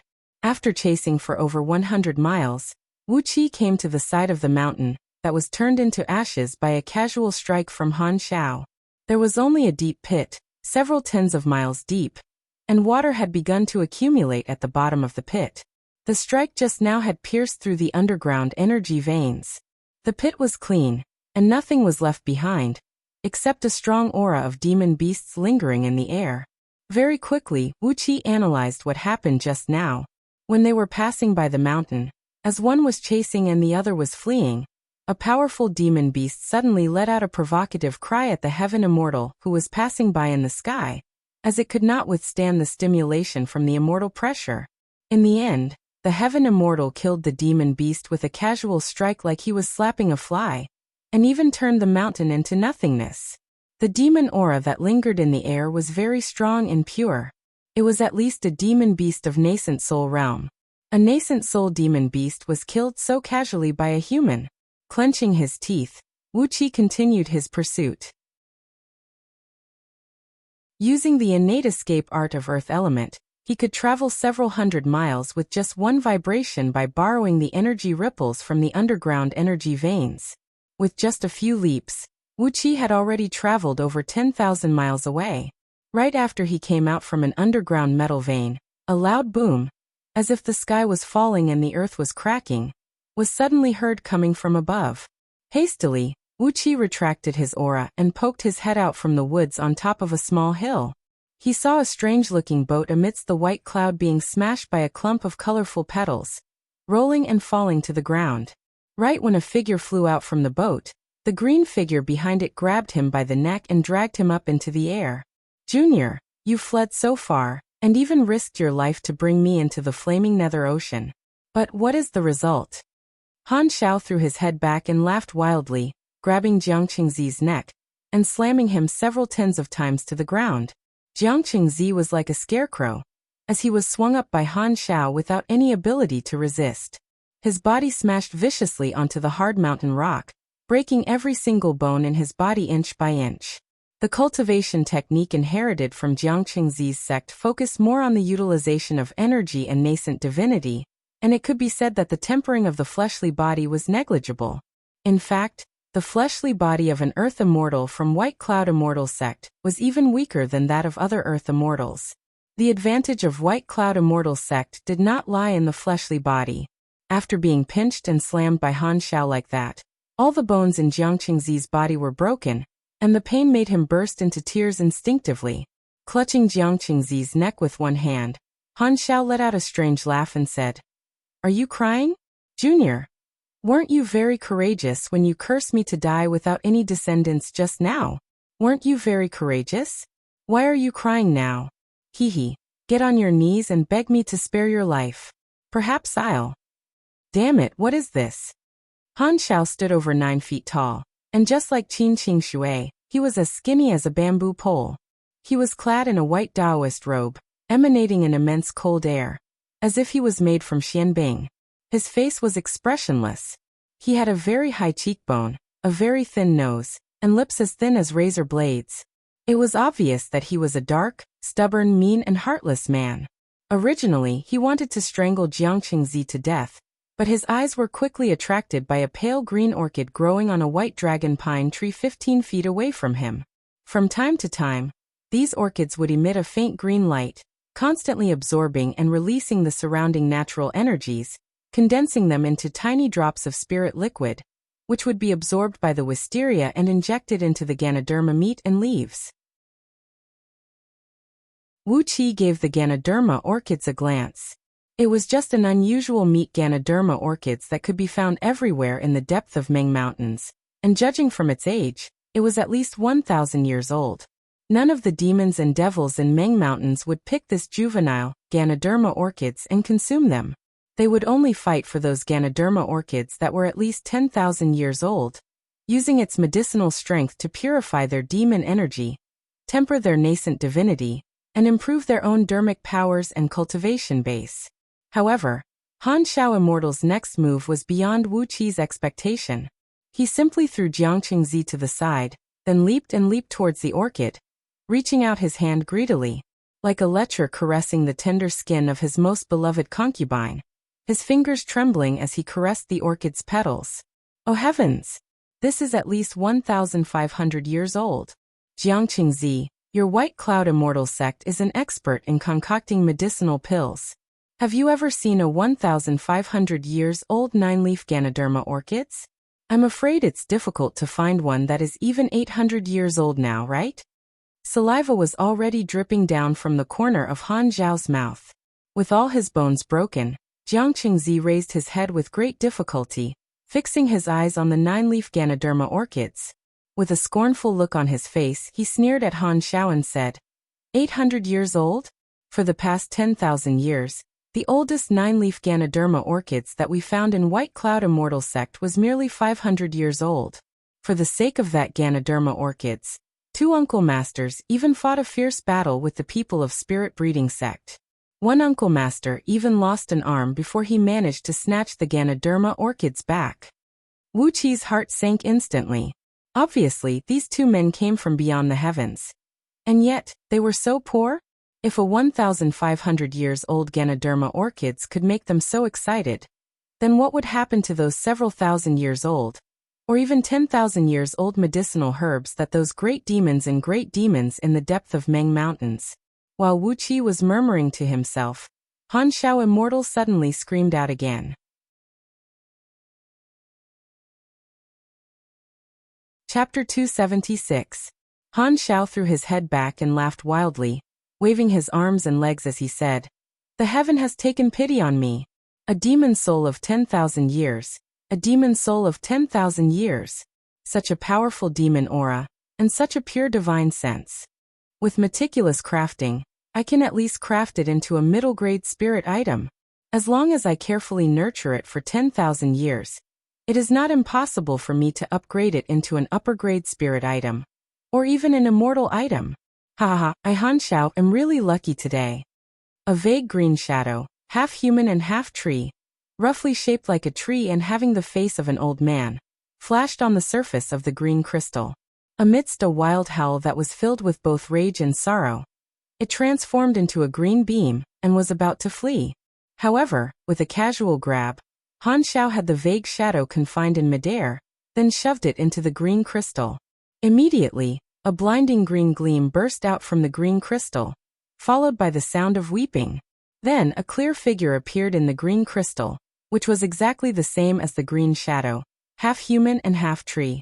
Jiang Qingzi breathed out a long sigh, then said honestly, "Apart from the ancestral master, there are 2 elders of Heaven Immortal Realm, over 100 masters of Nascent Divinity Realm, and over 1,000 disciples of Nascent Soul Realm. Energy stones are a huge expense, and energy stones are needed everywhere. Currently, masters of Nascent Divinity Realm can only receive 1,000 pieces of lower-grade energy stones as an offering every year. If it were a Nascent Divinity cultivator, he could only shatter all the rocks in the energy stone mine with brute force, and then pick out the energy stones from the shattered rocks. That would definitely cause a great loss to the energy stones in the energy stone mine. On top of that, Even if it were a nascent divinity cultivator, breaking the rocks would also waste a great amount of energy, and it was not worth it to use them to open up the energy stone mine. Wuxia was lying under a rhododendron, looking at the green crystal, and could not help but breathe out a long sigh. Perhaps this old pine tree had lived for over 10,000 years, and had already formed a demon soul and demon core. With just a little more time, he would be able to cultivate the body of a demon. It was 100 times more difficult for a plant to transform into a human form than a beast, a demon, and a demon. Therefore, although this old pine tree had lived for a very long time, it still retained its original appearance of a big tree. A large sheet of 5-colored light burst out from Han Zhao's palm, within which were countless colorful petals wheeling at top speed, shooting towards Yan Dan and the others. Grabbing Jiang Qingzi by the neck and lifting him up, Han Xiao Immortal teleported himself 10 miles away. At the heavenly immortal realm, executing teleportation divine ability was like breathing or drinking water for an ordinary person, and it was natural to the extreme. Without the slightest sign, their figures would flash and they'd already teleport out without the slightest trace of smoke or fire. Compared to Wanying Dragon King and the other peak stage nascent divinity old demons, they still had to spend a period of time condensing their energies and reciting some incantations before they could break through the void and teleport away. There was simply no comparison between the two. A loud buzzing noise rang out. Han Xiao Immortal took a small step back, while Yan Dan and the others were pushed several tens of feet back by Chi-Chi. Han Xiao Immortal roared with laughter. He threw Jiang Qingzi to the ground, then extended his arm and grabbed towards a mountain range 1,000 miles away. Nevertheless, Han Xiao Immortal burst into a loud and joyful laughter. I never thought that there would actually be such a rich energy stone mine here. Marvelous, marvelous. He lifted up Jiang Qingzi, whose arms were still dripping with blood, then flew above the energy stone mine. Casually, he swung his arm downwards. A large sheet of green mist sprayed out from his sleeve, rolling and sweeping across the energy stone mine. Approximately 1 million lower-grade energy stones, 30,000 middle-grade energy stones, and less than 2,000 upper-grade energy stones left the ground and flew into his palm. Suddenly, Han Xiao Immortal roared with laughter and said, "This is absurd. How dare a bunch of cultivators talk nonsense about slaying an immortal?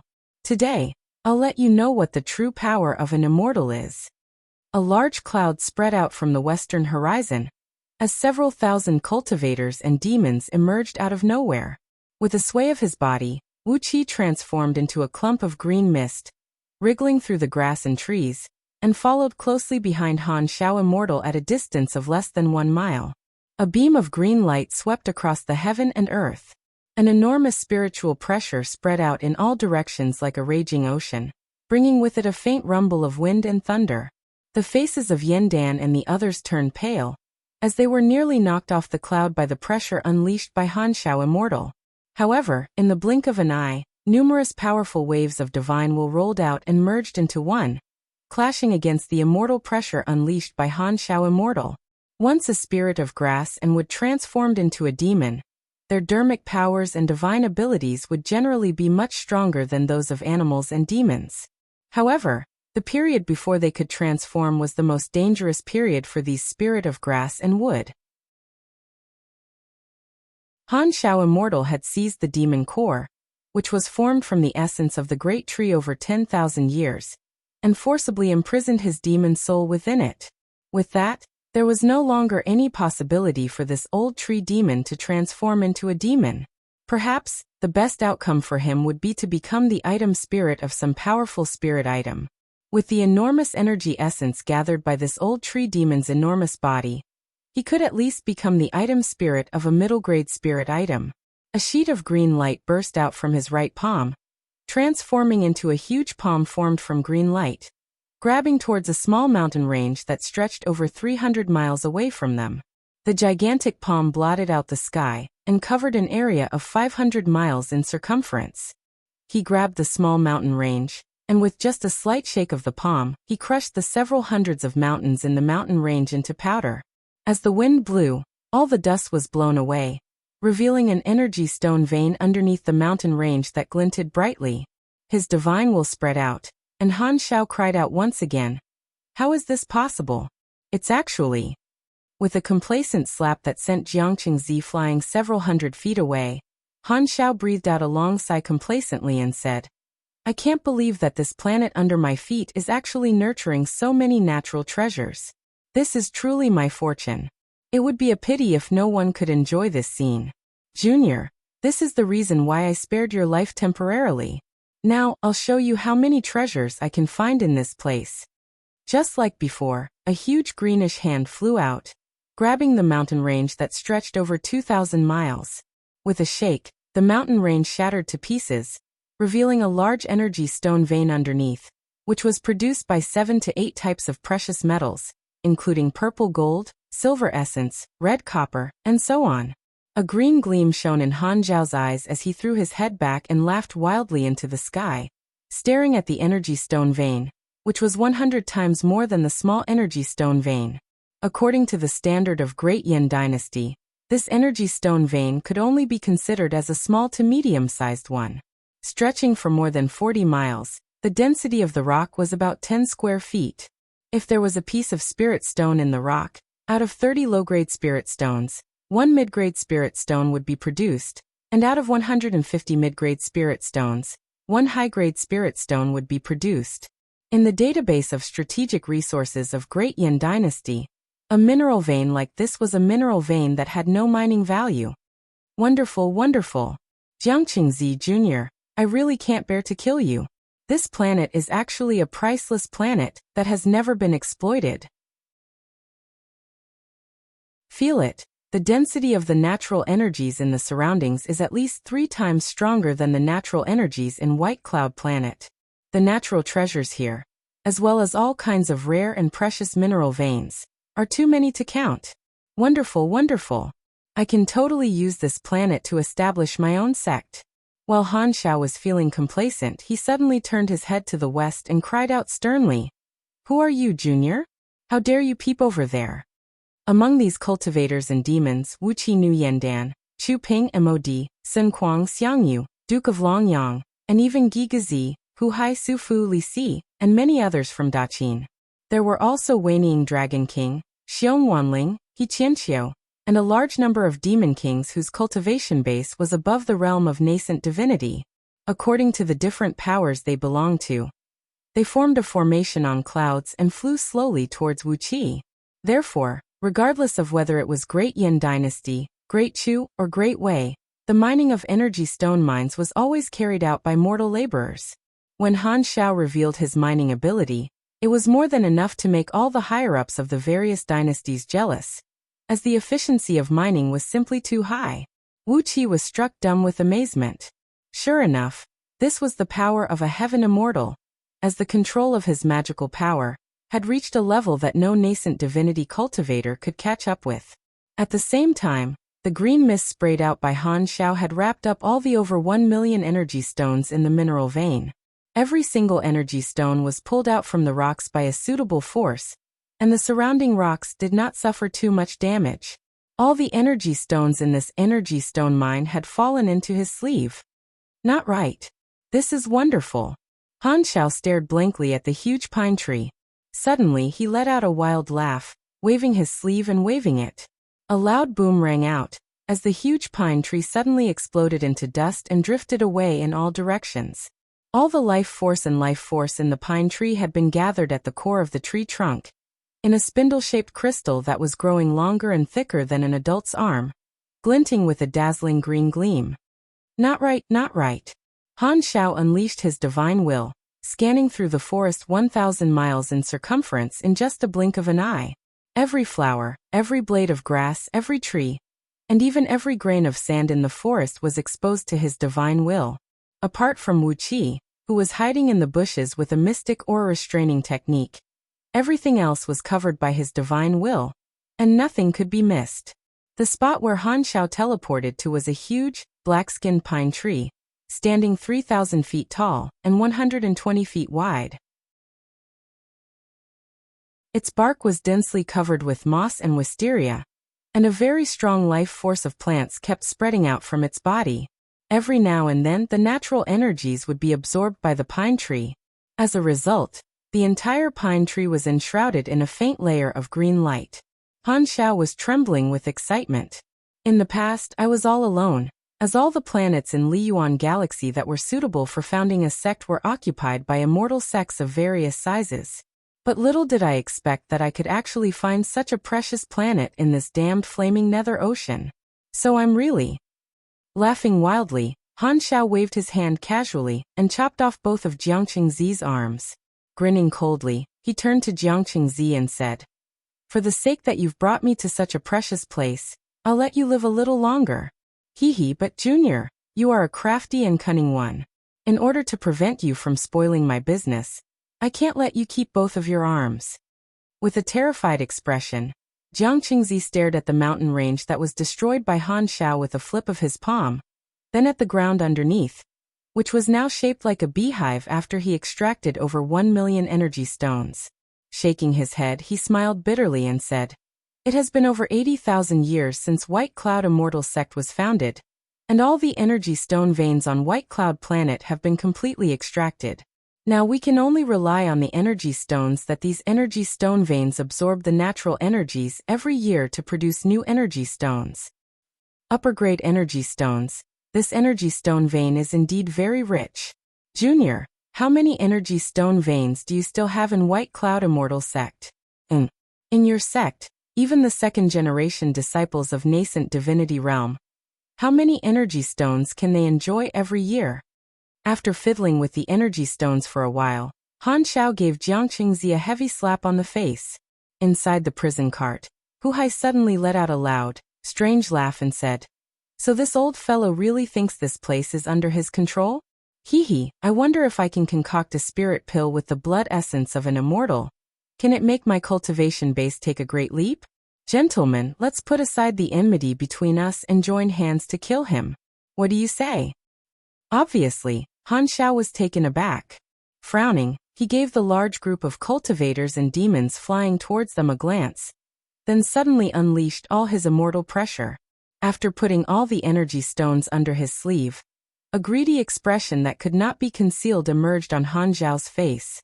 Foaming at the corner of his mouth, he fished out an upper-grade energy stone the size of a toddler's head and held it in his palm, then began to carefully rub and fiddle with it.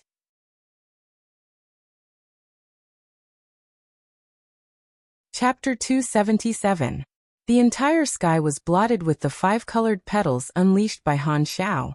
It was unknown what kind of magical treasure he was using, but these petals seemed to possess a sentient nature. Each petal was like a living creature, actively searching for the weakest spot of the enemy and attacking it. When countless petals shot through the air with ear-splitting noises, the ground turned dark, as all the sunlight was absorbed by these petals. Not a single ray of light could reach the ground.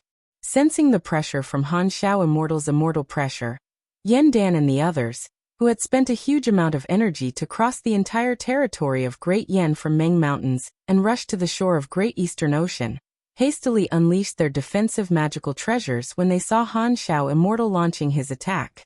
They transformed into beams of light and wrapped themselves tightly within.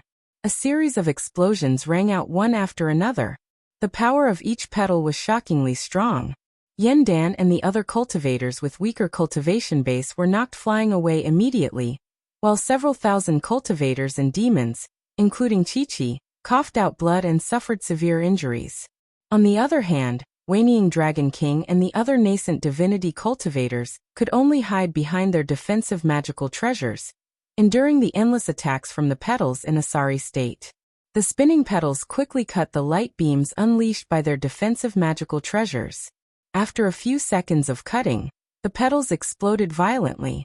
The explosive power of each petal was comparable to a full-force strike unleashed by a peak-stage nascent divinity cultivator, like Wanying Dragon King. Almost every single one of them felt that they were being attacked by several dozens of peak-stage nascent divinity enemies. Although Wanying Dragon King and the other nascent divinity cultivators had a profound cultivation base and were protected by powerful magical treasures, they could only hold on for a breath longer than Yan Dan, Su Fu, Li Si, and the others before they were forced to retreat while coughing blood. He Qianqiu and the other demon kings, who had weaker cultivation base, had their bodies ripped apart by the petals. Blood was sprayed all over their bodies, making them look extremely miserable. With only the strength of one man, he had forced back several thousand strongest cultivators from 5 dynasties in just a blink of an eye. The frightening overall strength of Han Shao Immortal made Yin Dan and the other nascent divinity cultivators' faces turn pale, and none of them knew what to do next. With just one strike, Han Shao Immortal pushed back all the enemies, then tilted his head up in a reserved manner, sneered and said, "I never expected that apart from a priceless planet like this, there are actually so many excellent disciples who came to me on their own." Han Shao snorted coldly, then said complacently, "I suppose all of you are cultivators born and raised on this planet? I'll give you a chance. All human cultivators can join my sect and receive the supreme immortal magic. All demon cultivators can join my sect and become the divine guardian beasts. This is the custom of the major immortal sections. Anyone who disobeys will have their entire family exterminated." Han Zhao's eyes shone with a bright gleam as he looked at Yin Dan and his company greedily. Establishing a sect sounded simple, but even with the backing of a treasured planet, it was still extremely difficult to cultivate a group of capable disciples. However, things were different now that Yin Dan and his company had come to him. Nascent divinity cultivators were the main force of all the major immortal sects in Liyuan Galaxy, and there were several dozens of them present on the scene. Nascent soul cultivators were the foundation for the prosperity of all the major immortal sects, and there were at least 1,000 nascent soul cultivators present on the scene. With such a scale, as long as a unique soul-controlling restrictive spell was planted in their souls, all of them would become the most loyal disciples. With this, the foundation of a powerful sect would be laid down. With these disciples as the foundation, it would be much easier to slowly cultivate the most loyal disciples of the sect. Whether a sect was strong or prosperous, it could not do without these nascent divinity and nascent soul cultivators to keep up the facade. Han Shao let out a long cry filled with great joy, then cried out sternly, "I bet you have never seen a heaven immortal before. You have no idea that even though you have formed your nascent divinity and are able to leave your fleshly body and travel freely, you still have no way to fight against a heaven immortal. A heaven immortal is the true immortal. Cultivators like you, even though you have the title of immortal, are still mortals. Submit to me obediently, release your nascent divinity, and let me plant the soul-controlling restrictive spell on you. This is the only way out for you." Yin Dan and his company did not say a word. They were almighty figures, so how could they submit to a heaven immortal who appeared out of nowhere? Yin Dan, who owned a powerful magical treasure, began exchanging glances with Chu Ping and the others in the crowd. If all of them unleashed all their trump cards and used all their precious treasures, including the disc of Heavenly Dao Transmigration and the Banner of Chiyu, they might still have the chance to kill this heaven immortal. Originally, when the various dynasties were at war, they would fight happily and boisterously behind closed doors. No matter who won or lost, it was an old grudge between the dynasties. In short, they were old acquaintances, and they could still accept the result. However, Han Shao Immortal suddenly showed up in such a domineering manner, declaring that the planet under their feet was his personal property, and everyone must become his disciple. How could these proud and arrogant heroes from various dynasties accept this? Hu Hai, who had just retreated while coughing blood, suddenly let out a loud, strange laugh and said, "Idiot! You have no idea who we are, and how dare you say you want us to become your disciples? I don't care if you are a heaven immortal, or some other bullshit." "Dachin, Dachin, Dachin." Hu Hai roared at the top of his voice, "Dachin." Next to him, a handsome man clad in a black robe embroidered with 9 dragons and holding a pitch-black heavy sword slowly raised his left hand up, clenched it into a fist, and cried out in a deep voice, "Dachin, the mighty army, advances and never retreats. If you want us to submit to you, you'll have to take a full force strike from me, the hero Dachin." The man turned to look at Yin Dan, Chu Ping, and the others, then called out one by one, "Yin Dan, Chu Ping, Wei Wuji and Zhao Sheng, as a heaven immortal, do you have the courage to kill this man together with my brother?" Yin Dan, Chu Ping, and the others roared with laughter, wiping the blood from the corner of their mouths and standing next to the man. Chu Ping cried out coldly, What Prince Fusu said is exactly what we want. He, after we kill this old fool, will divide everything he has equally among the 5 dynasties. All the civil and military officials from various dynasties, as well as the imperial advisors and demon kings who came along with the crowd, let out long roars as they stood side by side with Yandan and the others.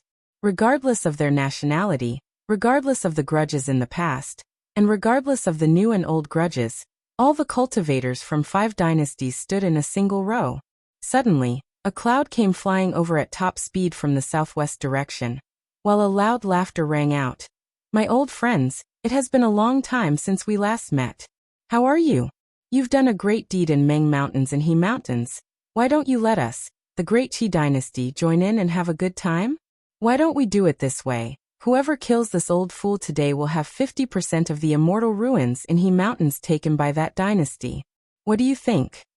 Yandan and the others laughed joyfully and said, Mengchong Tianwen, you the Great Qi Dynasty have finally shown up. Come, let's join hands and kill this old crook.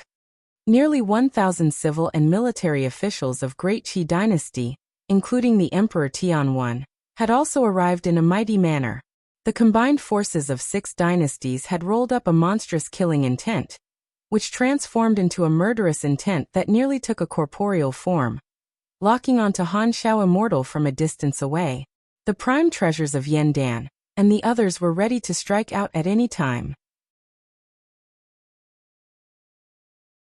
The enormous power of the prime treasures was rocking and rocking violently inside their bodies, while the raging energy that spread in all directions penetrated through their bodies and vaguely seeped out, forming into a magnificent 7-colored cloud around them. Han Shao Immortal turned to look at Yandan and the others hesitantly. He had a rather bad feeling. These cultivators before his eyes were very different from the other cultivators he met during his travels. No matter it was their spirit, energy and spirit, or the vigorous fighting spirit, none of them could be found in those cultivators in the outside world. If he had to describe them, each and every one of these cultivators before his eyes was like a divine dragon among the humans, with an imposing and extraordinary appearance. On the other hand, those cultivators in the outside world, even those so-called geniuses from various immortal sects, were like donkey dung eggs when compared to these people. Although they looked glamorous on the outside, they were not as good on the inside. Especially for Yandan and the others, he could clearly sense a very strong force brewing inside their bodies. For some unknown reason, Han Shao Immortal had a feeling that the force could very well pose a threat to his immortal body. Even though he had a prime magical treasure of lower-grade immortal item level, it did not bring him any sense of security. He had a feeling that if he really got into a conflict with these people, even if he could kill all of them, he would have to pay a heavy price. The bad feeling made Han Shao Immortal extremely furious. Ants, do you really want to die? He roared. Do you know that no matter how many of you there are, you are still no match for an immortal? You have absolutely no idea how huge the gap is between you and an immortal. I'll give you one last chance. Join me, and you will be my first disciple.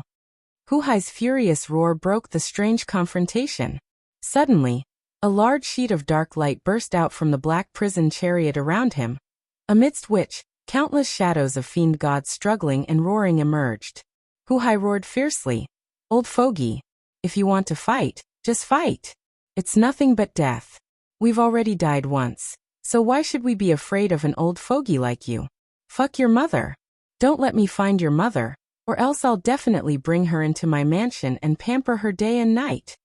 Laughing wildly, Hu Hai waved his hand. Wisps of dark flame burst out from the iron chains on his wrists and ankles, as they shot noiselessly towards Han Shao Immortal. Countless fiend gods had attached themselves to these iron chains. Their faces were ferocious and twisted, yet they kept chanting verses that advised people to do good. Together with a monstrous evil aura, they leaped towards Han Shao Immortal. When Hu Hai made his move, Fu Su, who had been preparing for a long time, suddenly threw away the longsword in his hand.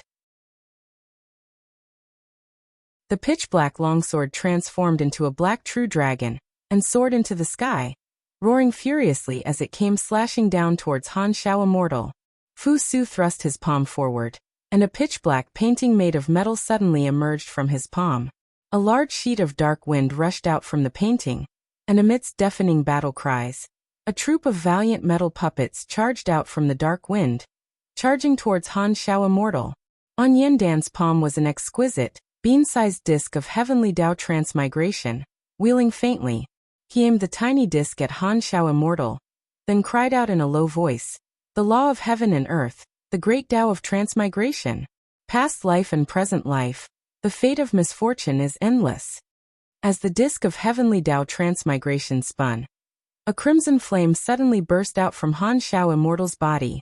A great amount of Yin flame of karma kept bursting out from his body, burning him and making him howl miserably. What the hell? Yin flame of karma?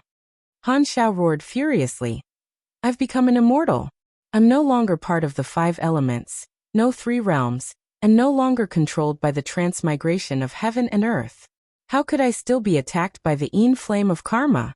This is against the heavens. This is against the heavens. While he was shouting and yelling, Mod, Sun Kuang Gigazi, together with Chu Ping, Zhao Sheng, Tianwen Wei Wuji and a few others struck at the same time.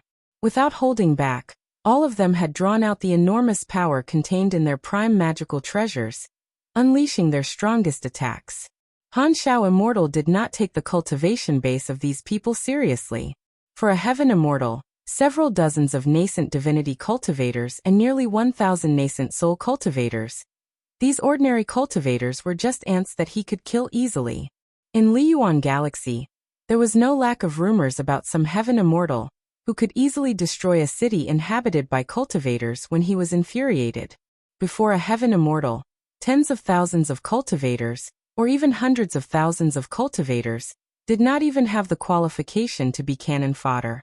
However, the prime magical treasures of Yandan and his companions were too powerful, ridiculously powerful. They were all ancient artifacts of spirit artifact grade. And among them, there was even an ancient fiend such as the Banner of Chiyu. Although the cultivation base of Yandan and his companions was weak, the power of their magical treasures was simply too powerful. The void trembled, as the 5-colored flame bursting out from Han Zhao's palms shattered abruptly, while countless 5-colored flowers exploded and exploded. Han Shao howled miserably, as both of his palms exploded abruptly. Golden blood sprayed and sprayed all over the sky. Han Shao, who was severely wounded all of a sudden, teleported himself to a place 100 miles away with a blink. The mighty attack unleashed by all of them transformed into a blurry, nearly chaotic shadow, piercing through the void and heading to some unknown place. Han Shao roared furiously, letting out a roar that sounded like the roar of a wounded wild beast. If not because the divine ability of teleportation had become an instinct of his body, allowing him to teleport away with just a single thought of his mind, perhaps he would have been killed by the joint attack unleashed by all of them just now. Han Shao Immortal roared furiously. What evil technique did you use to injure me? Impossible. You are just a bunch of low-grade cultivators. How could you possibly wound me, a heaven immortal? Even though I'm just a 36th tier heaven immortal, the weakest heaven immortal, I'm still an immortal. It is impossible for cultivators to fight against immortals. This is an iron law, an iron law. You can never wound me, unless you have an immortal item. But how could you possibly control an immortal item? Before Han Shao Immortal's words could fade away, a few powerful immortal pressures suddenly came from the void. A large sheet of pale green light, about the size of a palm and shaped like a crescent moon, came shooting down from the void amidst an ear-splitting whistling noise. All of a sudden, it smashed viciously onto Han Shao Immortal's body. Han Shao, who was in a state of shock from the joint attack unleashed by Yandan and the others, suddenly let out a miserable howl, as several dozens of blood arrows shot out from his body. The green beams were very powerful, as they easily wounded Han Shao Immortal, who did not put up any guard, and severely wounded his immortal body. One of his left arms was even chopped off by the green beams, falling to the ground while spraying golden blood. Han Shao roared furiously and painfully. How shameless! How could you attack me from behind? Zhenmu Sovereign, I know your green mist diffraction sword. I'll definitely repay you for what you've done today in the future. With a blink of his body, Han Shao abruptly teleported to some unknown place. A cloud flickered above his head, as 5 heaven immortals, their bodies shrouded in a hazy glow, suddenly flew down from the cloud. 2 of them teleported away with a blink. Obviously, they were chasing after Han Xiao. Meanwhile, the other 3 heaven immortals landed before Yen Dan and the others, looking around with great astonishment. On the ground, the large energy stone vein opened by Han Xiao just now was glinting brilliantly under the sunlight.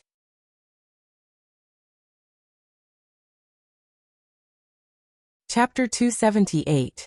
The 3 newly arrived heaven immortals quickly scanned their surroundings with their divine will, and in just a blink of an eye, they had scanned an area of 5 million miles around them.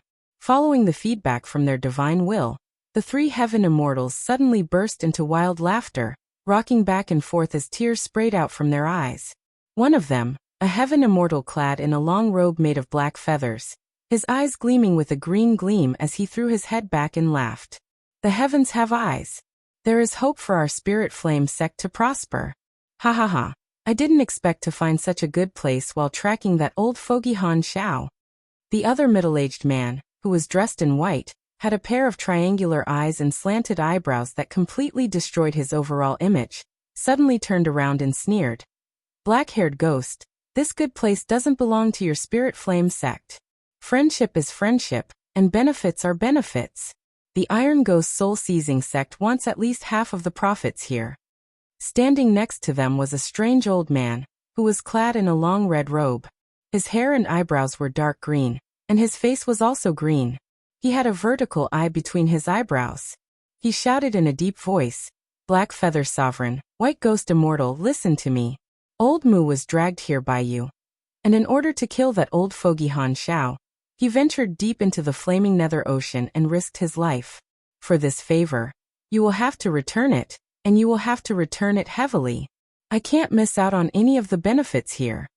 Abruptly, the erect eye between his brows opened, and a famous itinerant heaven immortal in Liyuan Galaxy, Zhenmu Sovereign, who called himself Old Wood, shot out a large sheet of green light from all 3 eyes, illuminating Black Feather Sovereign from Spirit Flame Sect, and White Ghost Immortal from Iron Ghost Soul-Seizing Sect.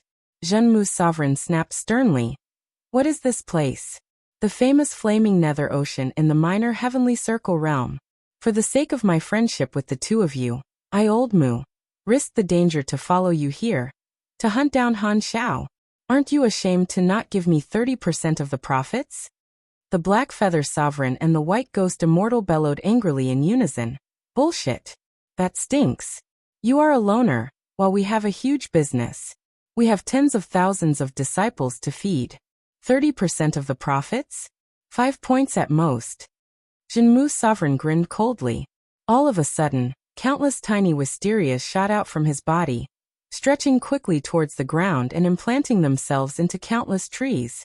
The forest around him shook, and a huge amount of spirit wood aura flowed into his body through the wood wisteria. Zhenmu Sovereign's face had turned into a strange, pale green color. Suddenly, a large layer of wood emerged on his skin, glinting with a gleam that only metal could have under the sunlight.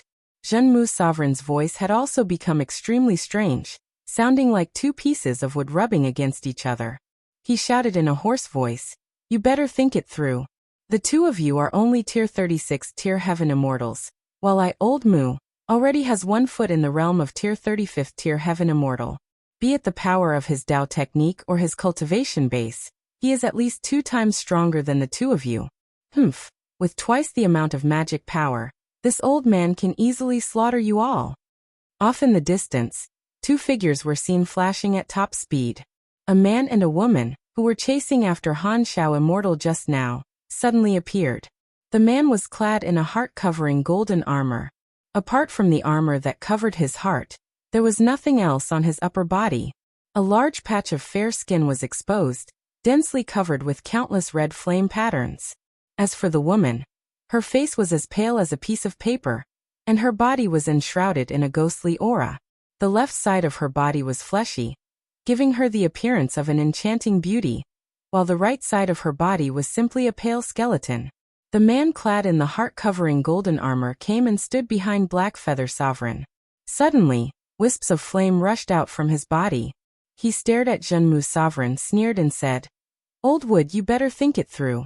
Although your cultivation base is stronger than us, the cultivation technique of Spirit Flame Sect happens to be able to restrain all wood element spells under the heaven. Even if we join hands, I don't think you can defeat us." Zhenmu's sovereign gave the man a cold glance, then murmured under his breath, "Inferno sovereign, hee."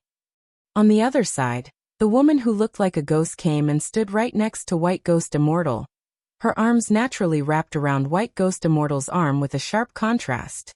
She let out a strange laugh and said, "Zhenmu sovereign, if I, Ghost Lady, join hands with Senior Brother, together with Black Feather Sovereign and Inferno Sovereign, we should have a chance to kill you, right?" Zhenmu's sovereign looked around and said with a cold grin, "Where is Han Xiao, that old fogey? Ghost Lady, he had offended you severely in those years.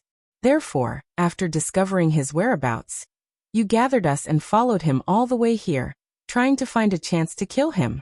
But now it looks like..." Ghost Lady snorted coldly and said in a deep voice, "That old fogey may not have any other abilities, but his escaping skill is pretty good." Zhenmu's sovereign laughed wildly and said, "I see. So you guys failed to kill him? Ha ha ha, Han Xiao, listen carefully. I'm very interested in this priceless planet. Why don't you join hands with me and seize 50% of the benefits from this planet? Both of us are lone cultivators, so if we seize 50% of the benefits, we can establish our own sect, or improve our cultivation base alone. In any case, we can get endless benefits. Of this 50%, I'll take 30%, and you'll take 20%. It's fair and reasonable. What do you say?" Zhenmu Sovereign's voice echoed through the heaven and earth, coming from every corner of the planet at the same time. Then came Han Zhao's voice, "Zhenmu old fogey, if you really want to join hands with me, swear an oath." The faces of White Ghost Immortal and the other three fell instantly. While they were about to open their mouths to stop him, Zhenmu Sovereign had already sworn an oath with his prime nascent divinity. Han Zhao's laughter was heard coming from afar. After that, a figure flashed past, and in the next moment, Han Xiao had already appeared next to Zhenmu Sovereign. Han Xiao Immortal, whose body was still dripping with blood, took out a pill bottle indifferently and swallowed a few healing pills. After that, he turned to Zhenmu Sovereign, smiled and said, "All right, let's work together and seize the benefits. As for the fact that you plotted against me, I won't hold it against you anymore." With a sway of his body, a brand new arm grew out from the spot where Han Zhao's arm was chopped off. He exercised the new arm, then suddenly grinned at Ghost Lady, who had an unsightly expression on her face. "Old hag, I've merely seized 3 of your disciples and used them as cultivation vessels. I didn't kill them in the end, and I've returned them to them. Why are you still chasing after me?" With a cold voice, Ghost Lady said, "Those 3 disciples were the best materials that I wanted to cultivate into my natal heavenly ghosts. But in the end they were seized by you, and their innate supremine energy was taken away by you. Without that supremine energy, I could only refine them into 9 ghost mothers, which is at least 10 times weaker than the natal heavenly ghosts. You spoiled this old woman's plans. This enmity, this hatred, this old woman will never let you off." Suddenly, Zhenmu Sovereign spoke. "Han Xiao, listen carefully.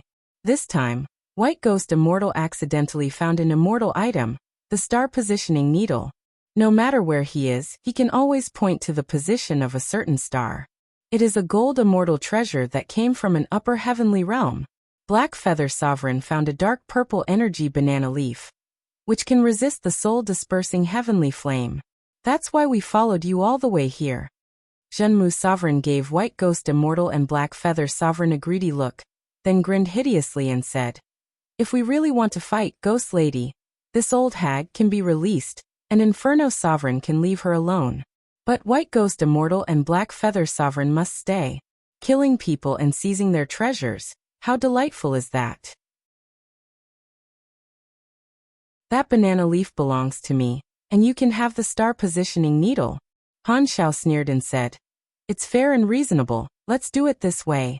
Which one should I kill first?" A large sheet of green cold air spread out from Han Zhao's body, while 3 pale green pearls were wheeling and shimmering around him. unleashing a great amount of ice and snowflakes to protect him. Han Xiao waved his hand, and a delicate and exquisite flower basket made from purple bamboo threads appeared in his hand. Inside the flower basket were several hundred kinds of tiny and strange flowers. Each and every one of them looked vivid and lifelike, as if they had just been plucked from their branches. Zhenmu's sovereign let out a strange laugh, as a large sheet of green light burst out from his body, transforming into several dozens of crescent-shaped, palm-sized sword beams, wheeling and wheeling around him, like a flock of the most agile birds dancing around their nests. Then, Yindan and the others began to retreat. They were all experienced men, and from the words of a few heaven immortals, they could tell that this group of people were not from the righteous league, but were all evil immortals who were cruel and merciless, and had no moral bottom line. Perhaps, with the combined forces of all the dynasties, they could still deal with one heaven immortal. However, 6 heaven immortals were here, and one of them was Zhenmu's sovereign, who had 1 foot stepped into the realm of 35th tier heaven immortal. If they continued to participate in the matter here, it would be no different from courting death. Under the command of Yindan and the others, the cultivators and demons from various dynasties left quickly and quietly, without making any noise. Hiding in a grass nest, Wuxia was surprised to find that the cultivators from 6 dynasties did not split up, but retreated westward at the same time. Judging from the situation, it seemed they were retreating to the same place. Suddenly, Wuxia had a very strange premonition.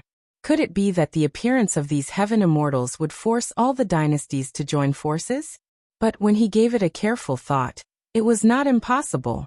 After a brief moment of pondering, Wuxia saw the 6 heaven immortals in the sky were at daggers drawn, and the atmosphere was getting tenser and tenser. Suddenly, Wuxia plunged into the ground and quickly rushed to the side of Jiangqingzi, who had fallen to the ground, blood all over his body, and was at his last gasp. Grabbing Jiangqingzi with one hand, Wuxia transformed into a stream of yellow mist and plunged into the ground at top speed. Abruptly, Han Xiao Immortal noticed Wuqi's movement. He waved his hand and shot out a beam of colorful light, causing several dozens of exotic flowers in the basket to sway and sway. Countless colorful petals spun and spun at top speed, then shot down with a strong aroma and a blinding light, smashing viciously onto the spot where Jiangqingzi was lying just now. Wuqi, who was fleeing at top speed with Jiangqingzi, had never expected that the attack of a true heaven immortal could be so frightening, and that his reaction speed was so fast. It was dozens of times faster than Yingzheng and the other nascent divinity cultivators, and the strength of the attack was at least 100 times stronger. The several miles thick rock layer above his head was sliced open like a hot knife through butter. Suddenly, the blinding 5-colored beam, together with countless petals, smashed viciously onto Wuqi's body. A miserable howl echoed out, as Wuqi's body flickered and suddenly exploded into countless specks of light that shot out in all directions. 1,000 miles away, Wuqi's body suddenly reappeared. He cursed under his breath, clenched his jaws tightly, and continued flying forward. Inside Wuqi's dantian, the soul replacement puppet, which he had spent a long time refining with his blood essence, had completely disintegrated and vanished without a trace. Inside the spirit breeding ring, Jiangqingzi stared blankly at the 100 tall and burly longbow men, and could not come to his senses for a long while.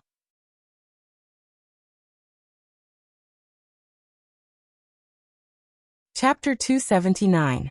Inside the cave, a small bonfire was burning weakly, emitting a dim red glow. The glow was more than enough for Wuqi. In his eyes, the pitch-dark cave was now as bright as day. He spat out some saliva and mixed the spirit pills with it, turning them into a paste. After that, he put both of Jiangqingzi's broken arms back to their original position, and tied them up tightly with silk ribbons, making him look like a mummy. When he snatched Jiangqingzi just now, Wuqi conveniently brought both of his arms away from the ground. Right after he shoved them into the spirit breeding ring, Han Xiao Immortal's strike nearly shattered Wuqi to pieces. Fortunately, he was protected by a soul replacement puppet. When the magical puppet died on its own, Wuqi's true body was teleported 1,000 miles away in a blink of an eye, where he reformed his body. If not for the soul replacement puppet, Han Xiao Immortal would have long killed Wuqi with a strike. Whenever he thought of the frightening pressure Han Xiao immortal felt when the strike was about to land, Wu Qi's legs were still trembling with lingering fear. He was too reckless, too reckless. It was just his instinct that made him want to save Jiang Qingzi, and in the end he nearly got himself killed. He would never do something like this again, and if he wanted to do it again, he would have to get himself a few more soul replacement puppets. That old fool Lu Buwei still has a few more of them. I have to get them at all costs. Wu Qi made up his mind. In the past, with the magical escape art and the precious treasures he carried, he had the confidence to stay alive even when facing a nascent divinity cultivator. But now, a few heaven immortals had suddenly arrived, and after personally experiencing their frightening strength, Wu Qi dared not to be careless anymore. The solemn warning found in Scroll of Stealing slowly flowed across Wu Qi's heart like flowing water, branding each and every word clearly in his mind. An absolute overall strength was more than enough to nullify the magical effects of all the mystic techniques in Scroll of Stealing. Even if he had gathered the innate 5 elements and cultivated the innate escape art of 5 elements, he still had to be extremely careful and cautious. There were countless almighty experts under the heaven, and before Wu Qi possessed the ultimate overall strength, there were countless existences who could easily kill him with just a single thought, as long as they began to pay attention to Wu Qi in their hearts. After almost dying once, Wu Qi kept the warning in Scroll of Stealing in his mind. He kept telling himself that he could never be as abrupt and reckless as he was today. After reconnecting Jiang Qingzi's arms, Wu Qi gently removed a storage pouch from his belt. Poor, really poor. Vaguely, the mystic eyes of universe shone with a colorful light, and shone through Jiang Qingzi's body. Wu Qi could vaguely see the 5 feet and 7 inches tall innate nascent embryo in Jiang Qingzi's body. This was already an innate talent of a genius level in cultivation. A 5 feet and 7 inches tall innate nascent embryo, when transformed into a nascent divinity in the future, would have the innate talent of a heaven immortal. On the other hand, his innate nascent embryo was densely covered with tiny cracks, glinting with a faint golden light. This proved that Jiang Qingzi's nascent soul had completely fused with his innate nascent embryo, and he had the cultivation base of peak stage nascent soul realm. However, in order to escape, he had burned his nascent soul and blood essence, which had severely damaged his nascent soul, and caused cracks to appear on his innate nascent embryo. Looking at the fist-sized nascent soul in Jiang Qingzi's body, which was glowing dimly and looked like it could vanish at any time, Wu Qi could not help but shake his head.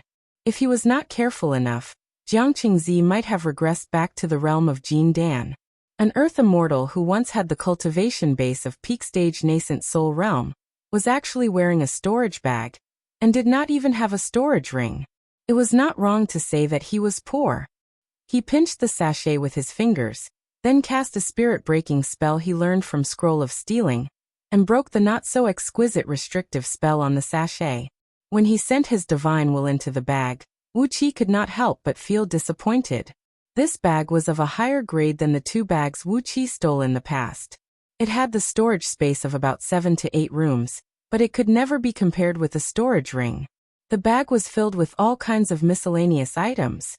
Wu Qi counted with his divine will, and found out that there were a total of 137 pieces of lower-grade energy stones, and 3 pieces of middle-grade energy stones.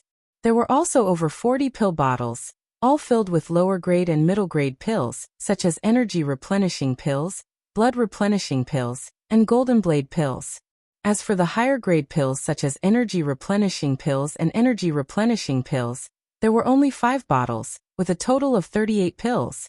Apart from that, there were all kinds of scrap metal ores, which did not even have the qualification to be used as flooring in the craftsman workshops of Great Yin Dynasty. For example, purple copper, purple gold, silver essence, gold essence, and some others. Their impurities were more than 70%, and the effective content was less than 30%. On top of that, there were piles and piles of herbs, which were carefully stored in cold jade and warm jade boxes. They were all around 300 to 400 years old, and there was only one spirit herb that was 500 years old, a white ginseng of inferior quality. A white ginseng that was around 550 years old, could be used to concoct the marrow replenishing pill, which could replenish one's energy and improve one's cultivation base. It could also provide some minor benefits to nascent soul cultivators. This white ginseng was carefully stored in a jade box made from upper-grade energy jade, and 3 restrictive talismans were stuck on it, as they were afraid that the energy and medicinal properties of the ginseng would disperse. Wuxia could not help but smack his lips. A white ginseng that was 550 years old? What a pity! When Wuxia was in Wanying Dragon King's Dragon King mansion, he saw that what those shrimp soldiers and crab generals used to feed the dragon beasts that pulled the chariots in the Dragon King mansion was a white ginseng that was at least 3,000 years old. Consuming a white ginseng that was at least 3,000 years old could strengthen the blood essence of the dragon beasts, strengthen their bones, and make them more energetic, allowing them to give birth to better offspring. Poor as a beggar. Wuxia gave the unconscious Jiang Qingzi a glance, threw his head back and breathed out a long sigh. It was obvious that Jiang Qingzi was very poor.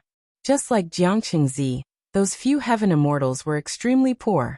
No wonder Han Shao, a mighty heaven immortal, would lose his composure just because of a tiny energy stone mine. Apparently, they were just a group of poor men, and when they suddenly came to a place that was filled with natural treasures, they lost their composure. It looks like I'm going to be in deep trouble. Those few fellows are not people from the righteous path. Wuxia knitted his brows into a tight frown. He restored the restrictive spell on the storage bag, then hung it on Jiang Qingzi's waist. He grabbed a few grass leaves from the ground, kneaded them into a thin thread, and lit it near the bonfire. After that, Wuxia brought the thread that was emitting a strong and pungent smoke near Jiang Qingzi's nose. Jiang Qingzi sneezed and woke up in a sorry state. He stared blankly at the pitch-dark cave ceiling, shook his head, smiled bitterly and said, I must have been dreaming just now. I actually saw 100 long-bow people who had long gone extinct in minor heavenly circle realm. Ha ha ha, I must have been dreaming. And they even knocked me out? Wuxia cleared his throat, rose to his feet, cupped his fist and bowed to Jiang Qingzi. Senior, I'm Wuxia. Nice to meet you. Jiang Qingzi struggled to straighten his upper body. He looked at his tightly bound hands, and sensed the cool sensation coming from the wounds on his arms. He could not help but praise. A good pill. The strength of this pill is really strong. After that he quickly nodded to Wuxia and said, Fellow Taoist, I'm Jiang Qingzi, the leader of White Cloud Immortal Sect's Spirit Gathering Palace. Nice to meet you. Looking at the bloody wounds on his arms, Jiang Qingzi smiled bitterly and said, Fellow Taoist, it was you who saved me? I can't thank you enough. Judging from your cultivation base, you are only at the early stage of Jindan realm. How did you manage to escape from those few old fools? Wuxia spread his arms and said honestly, I was nearly killed by them. Fortunately, I was lucky enough to find a soul replacement puppet. Jiang Qingzi sucked in a deep breath, staring at Wuxia in horror as he cried out, Soul replacement puppet? The kind of soul replacement puppet that could save its master from a fatal disaster? Fellow Taoist, you are indeed a man blessed with a great destiny. It has been a long time since I've heard of such a rare treasure in the entire minor heavenly circle realm. Wuxia pondered for a brief moment, then sat down cross-legged in front of Jiang Qingzi and asked in a deep voice, Let me make a long story short. I'll just ask one question at a time. Those 6 heaven immortals, Han Shao, Zhenmu Sovereign, White Ghost Immortal, Ghost Lady, Black Feather Sovereign, and Inferno Sovereign, don't they seem to be from the righteous path? Jiang Qingzi pursed his lips and said with a wry smile, Not only are they not from the righteous path, they are simply. Sighing, Jiang Qingzi shook his head and began to introduce the background of these 6 heaven immortals. Both Han Shao Immortal and Zhenmu Sovereign were renowned itinerant heaven immortals in Liyuan Galaxy, and both of them were immortals who walked the evil path with a notorious reputation. What they were best at was being tyrannical and committing all kinds of evil deeds. Both of them once had the experience of slaughtering an entire city inhabited by cultivators, all for the sake of seizing an insignificant energy stone vein, or some spirit herb. White Ghost Immortal and Ghost Lady were the 2 ancestral masters of Iron Ghost soul-seizing sect in Myriad Ghost Planet. Both of them were infamous heaven immortals from the evil path. They were overbearing, unreasonable, and notorious for seeking revenge for the slightest grievance. Once a feud was formed, they would seek revenge even after thousands of years or tens of thousands of years. Furthermore, they were a pair of husband and wife, who had been cultivating together since the beginning of their cultivation. When two heaven immortals joined hands, few people in Liyuan Galaxy dared to offend them. Black Feather Sovereign and Inferno Sovereign were the founding ancestral masters of Spirit Flame Sect, another major immortal sect in Liyuan Galaxy. Both of them possessed the cultivation base of 36th-tier heaven immortals. Spirit Flame Sect specialized in the cultivation technique of fire element, and was an expert in crafting various spirit weapons and magical treasures. Their forte was a type of earthly flame divine thunder, which was powerful enough to shatter mountains and shatter mountains. It was the most famous thunderbolt magical treasure in Liyuan Galaxy. This pair of heaven immortals were fellow disciples of the same sect, and they had a habit of never seeing anything good. Once they saw any natural treasures, they would get them, even if it meant killing a whole city. In Liyuan Galaxy, there were 13 immortal sects from the righteous path, 7 immortal sects from the evil path, and hundreds of cultivator clans and cities. These 6 heaven immortals were the fiercest and most troublesome existences in the entire Liyuan Galaxy.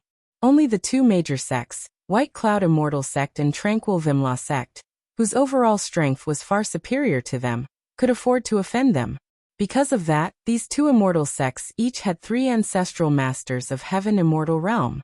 White Cloud Immortal Sect was an expert in the Tao of alchemy, and 70% of all spirit pills and miraculous medicines in Liyuan Galaxy were supplied by White Cloud Immortal Sect. Therefore, they had a very good relationship with many people. Tranquil Vimla Sect practiced a unique cultivation technique, and they were known for their divine ability, the Tranquil Heart Cleansing Melody, which could restrain all kinds of evil cultivation techniques. Therefore, it was a very powerful deterrent to immortals from the evil path. With the 2 major immortal sects joining hands, they sat firmly on the chief position of the righteous immortal sects in Liyuan Galaxy. On the other hand, Iron Ghost Soul Seizing Sect and Spirit Flame Sect were the symbol of the evil immortal sects in Liyuan Galaxy. Meanwhile, Han Shao Immortal and Zhenmu Sovereign were the representatives of the evil forces among all itinerant cultivators in Liyuan Galaxy. After listening to Jiangqing Zi's introduction, Wuxia slapped the ground next to him and cried out in a deep voice, "So this planet." Jiangqing Zi looked at Wuxia honestly, smiled bitterly and said, "It seems this planet has not been destroyed or exploited by cultivators, so its value is beyond estimation. Now that it is targeted by those 6 heaven immortals, I'm afraid we can either submit to them and become their disciples and servants, or perish together with them." Wuxia pondered for a brief moment, then fished out several large alloy plates from Black Dragon's spirit ring, and quickly assembled them into the blueprint of a small teleportation formation. After embedding energy stones into the blueprint, Wuxia carried Jiangqing Zi up, and stepped into the teleportation formation.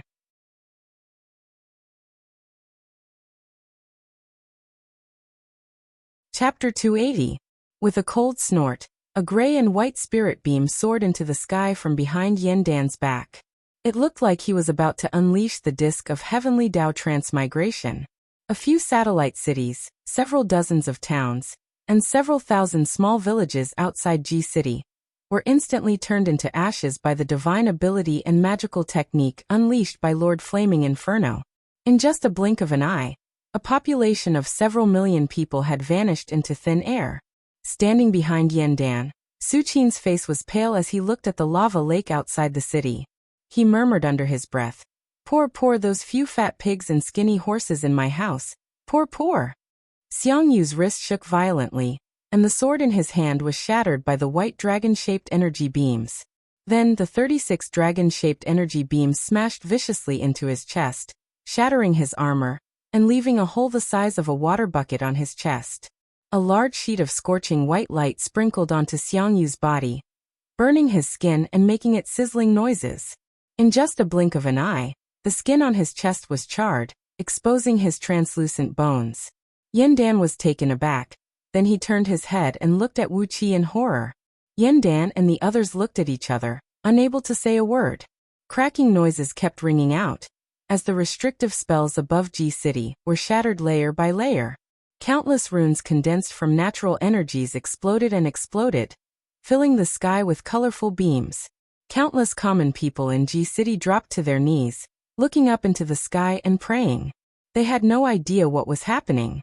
Coldly glancing around, Jiang Qingzi sneered and said, "Fellow Taoist, Wuxia is my savior. I'll take on anyone who has enmity with him."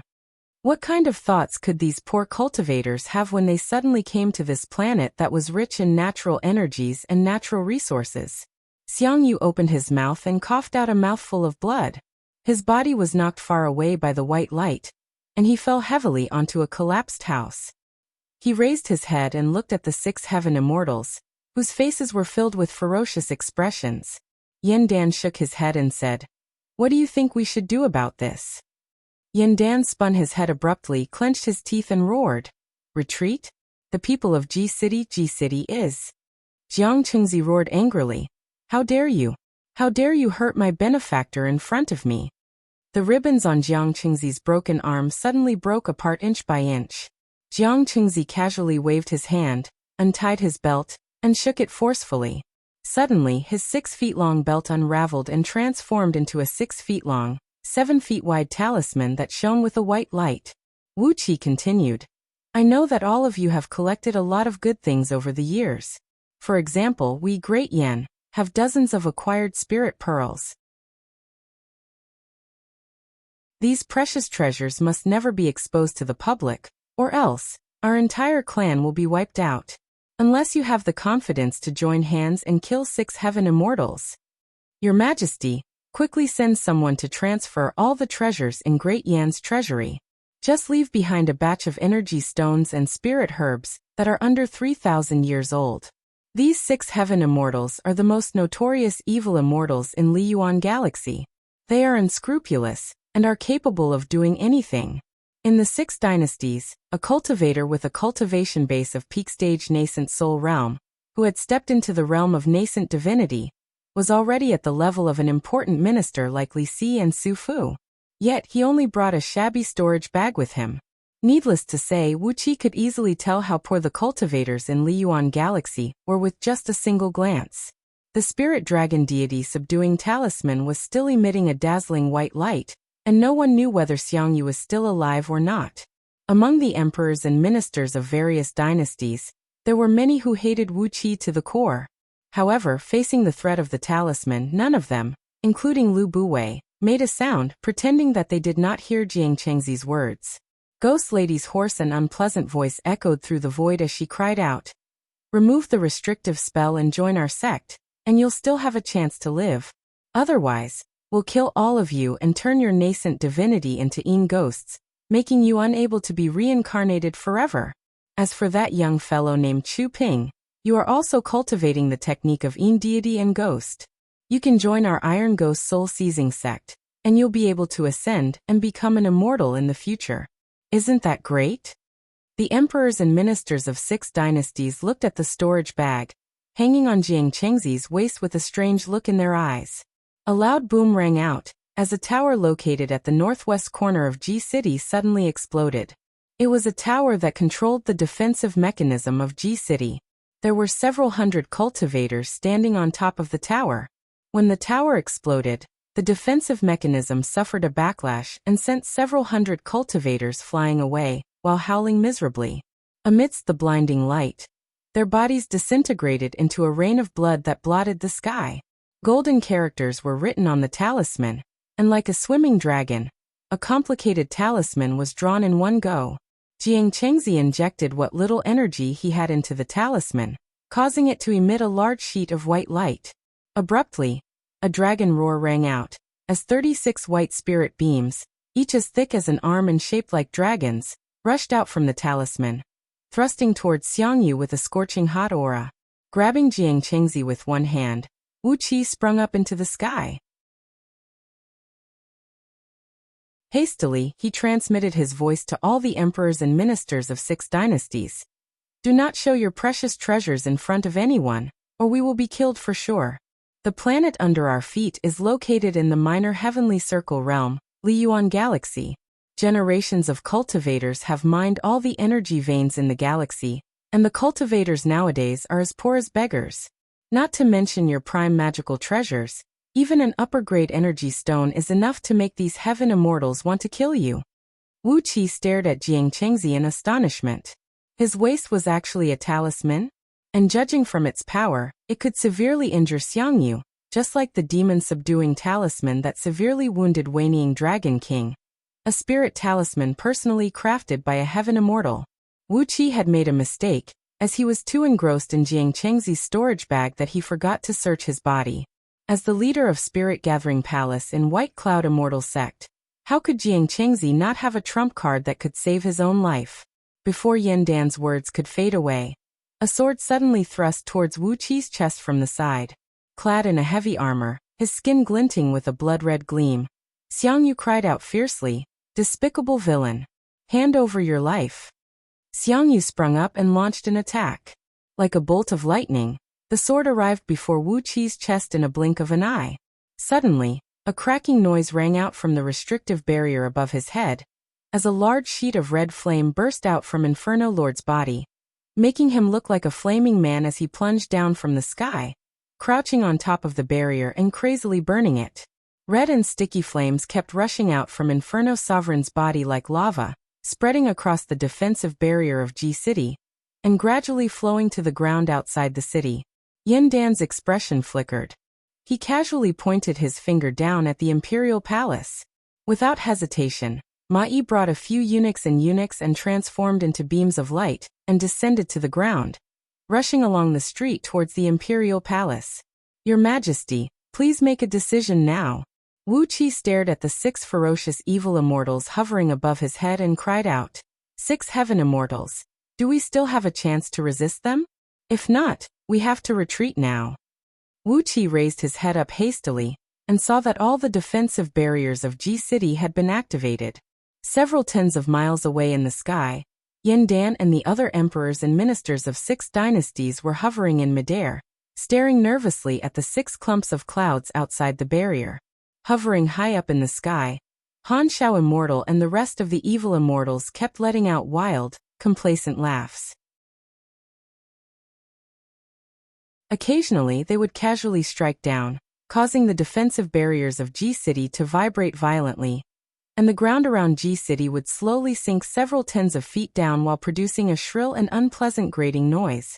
The teleportation formation lit up, as Wu Qi walked out from a dry well behind one of the residences in G City with Jiang Qingzi in his hand. Once the disk of heavenly Dao transmigration appeared, there would be no living person left in G City. These 6 evil immortals would definitely kill them and seize their treasures, then silence them. The precious treasures carried by Yan Dan, and the others were simply too tempting. Even a Buddha might not be able to restrain the greed in his heart, let alone these few evil immortals who were greedy and murderous by nature. The temperature of the flame was extremely high, and when it touched the ground, it would immediately turn into boiling lava. Not long after that, G City was surrounded by a rolling lava lake that measured nearly 1,000 miles in circumference. As far as the eye could see, the entire area was filled with crimson lava and raging flame. Apart from the red color, nothing else could be seen. Wu Qi was frightened out of his wits. The disk of heavenly Dao transmigration was a precious treasure left behind from the ancient times, and its power was not weaker than an innate spirit treasure. Han Shao Immortal, Ghost Lady, and the rest of the evil immortals were all extremely poor people. Their eyes would turn green when they saw some spirit herbs and energy stones. If they saw the disk of heavenly Dao transmigration, the banner of Qiyu, the copy of River Map, and other precious treasures, wouldn't they go crazy? The emperors and ministers of other dynasties were struck with terror, and they quickly turned to look at Wu Qi. Without saying anything, Wu Qi pointed his finger at the storage bag hanging on Jiang Qingzi's waist, and continued speaking through voice transmission. This Jiang Qingzi is the leader of the Spirit Gathering Palace, the strongest immortal sect in Liyuan Galaxy, the White Cloud Immortal Sect. He has a cultivation base of peak-stage nascent soul realm, and he only has a little over 100 middle and lower-grade energy stones with him. He doesn't even have an upper-grade energy stone. He doesn't even have a storage ring, and he is still using a storage bag. Obviously, the talisman could not be used against heaven immortals, and that was why Jiang Qingzi did not use it against Han Shao immortal. However, for any cultivators below the realm of heaven immortal, the talisman clearly had the power to kill them with one strike. While panting heavily, Jiang Qingzi put away the talisman, gave it a careful look at its bright gleam, smiled bitterly at Wuxia, and said, "I can still use it 2 more times. After that, I can't use this spirit dragon deity suppressing talisman anymore." Wuxia was taken aback. Never in his wildest dreams did he expect that Xiangyu would strike at him at this moment. He had no time to react, and could only watch helplessly as the sword in Xiangyu's hand thrust down towards his heart, slowly approaching his body. Yan Dan's expression fell. He waved his hand and cried out sternly, "Retreat! All members of Imperial Clan, and members of powerful clans, retreat at full speed." A quarter of an hour later, the last defensive tower in Ji City was completely destroyed. 6 evil immortals descended slowly from the sky while laughing aloud. Chu Ping pressed his palm on Yan Dan's shoulder and cried out in a deep voice, "As long as the Emperor and ministers of Great Yan are alive, Great Yan is alive. As long as the Emperor and ministers of Great Yan are dead, Great Yan will perish." Because of the war between Great Yan and Daqin in Meng Mountains, Great Yan had deployed a great number of teleportation formations of strategic level in Ji City. As the blinding light of the teleportation formation kept flashing, the members of Great Yan Imperial Clan and the members of influential clans of Great Yan were teleporting to Meng Mountains through the teleportation formation. After that, they were teleported to the territory of Great Chu through another teleportation formation. In Ji City, all the teleportation formations exploded at the same time, turning into a pile of scrap metal. Wu Qi shot a beam of light at one of the teleportation formations, causing the other teleportation formation on the other end to crack and lose its function. After that, he carried Jiang Qingzi and leaped out from the dry well, sprinting quickly towards Mighty Marshall Avenue. But before he could take 2 steps, a loud boom suddenly rang out from the sky, and the ground began to shake violently. The houses around him collapsed one after another, and the miserable howls of countless people in Ji City soared into the sky. Countless deep and shallow cracks of various sizes were opened up on the ground, while soil vapor soared up into the sky from underground. It was a horrible scene that looked no different than the end of the world. Standing next to Yan Dan, Fu Su, the crown prince of Qin, extended his hand and grabbed Jiang Qingzi. He scanned through Jiang Qingzi's body with his divine will, and discovered that Jiang Qingzi's body was glinting brilliantly with a golden gleam. It was 5 feet and 7 inches tall, but it was actually an innate nascent embryo that was riddled with scars. Fu Su nodded his head slowly, breathed out a long sigh, and said, "You indeed have the cultivation base of peak stage Xiantian realm. It's just that you've used a mystic technique to burn your energy essence and nascent soul, which has damaged your foundation."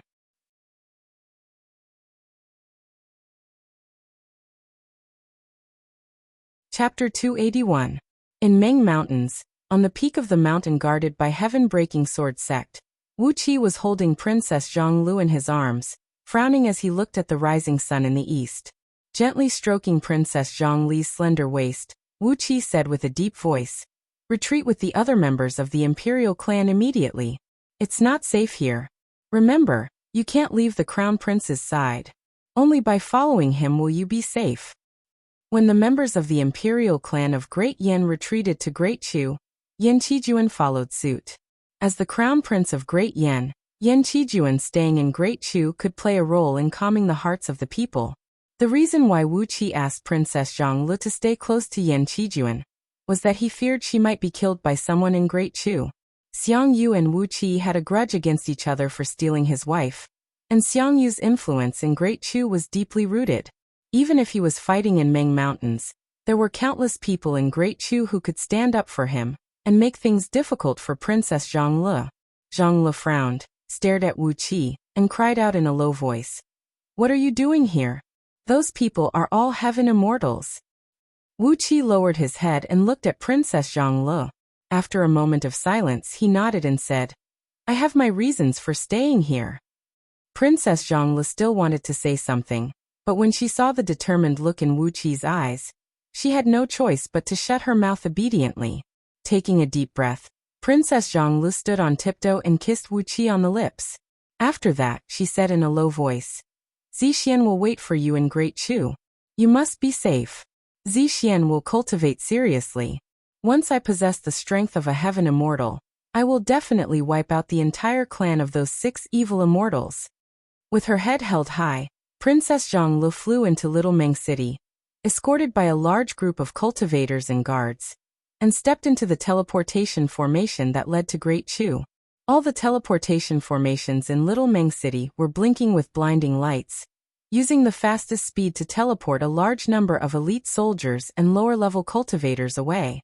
Those who were qualified to stay in Little Meng City and participate in the war were at least cultivators of nascent soul realm and above.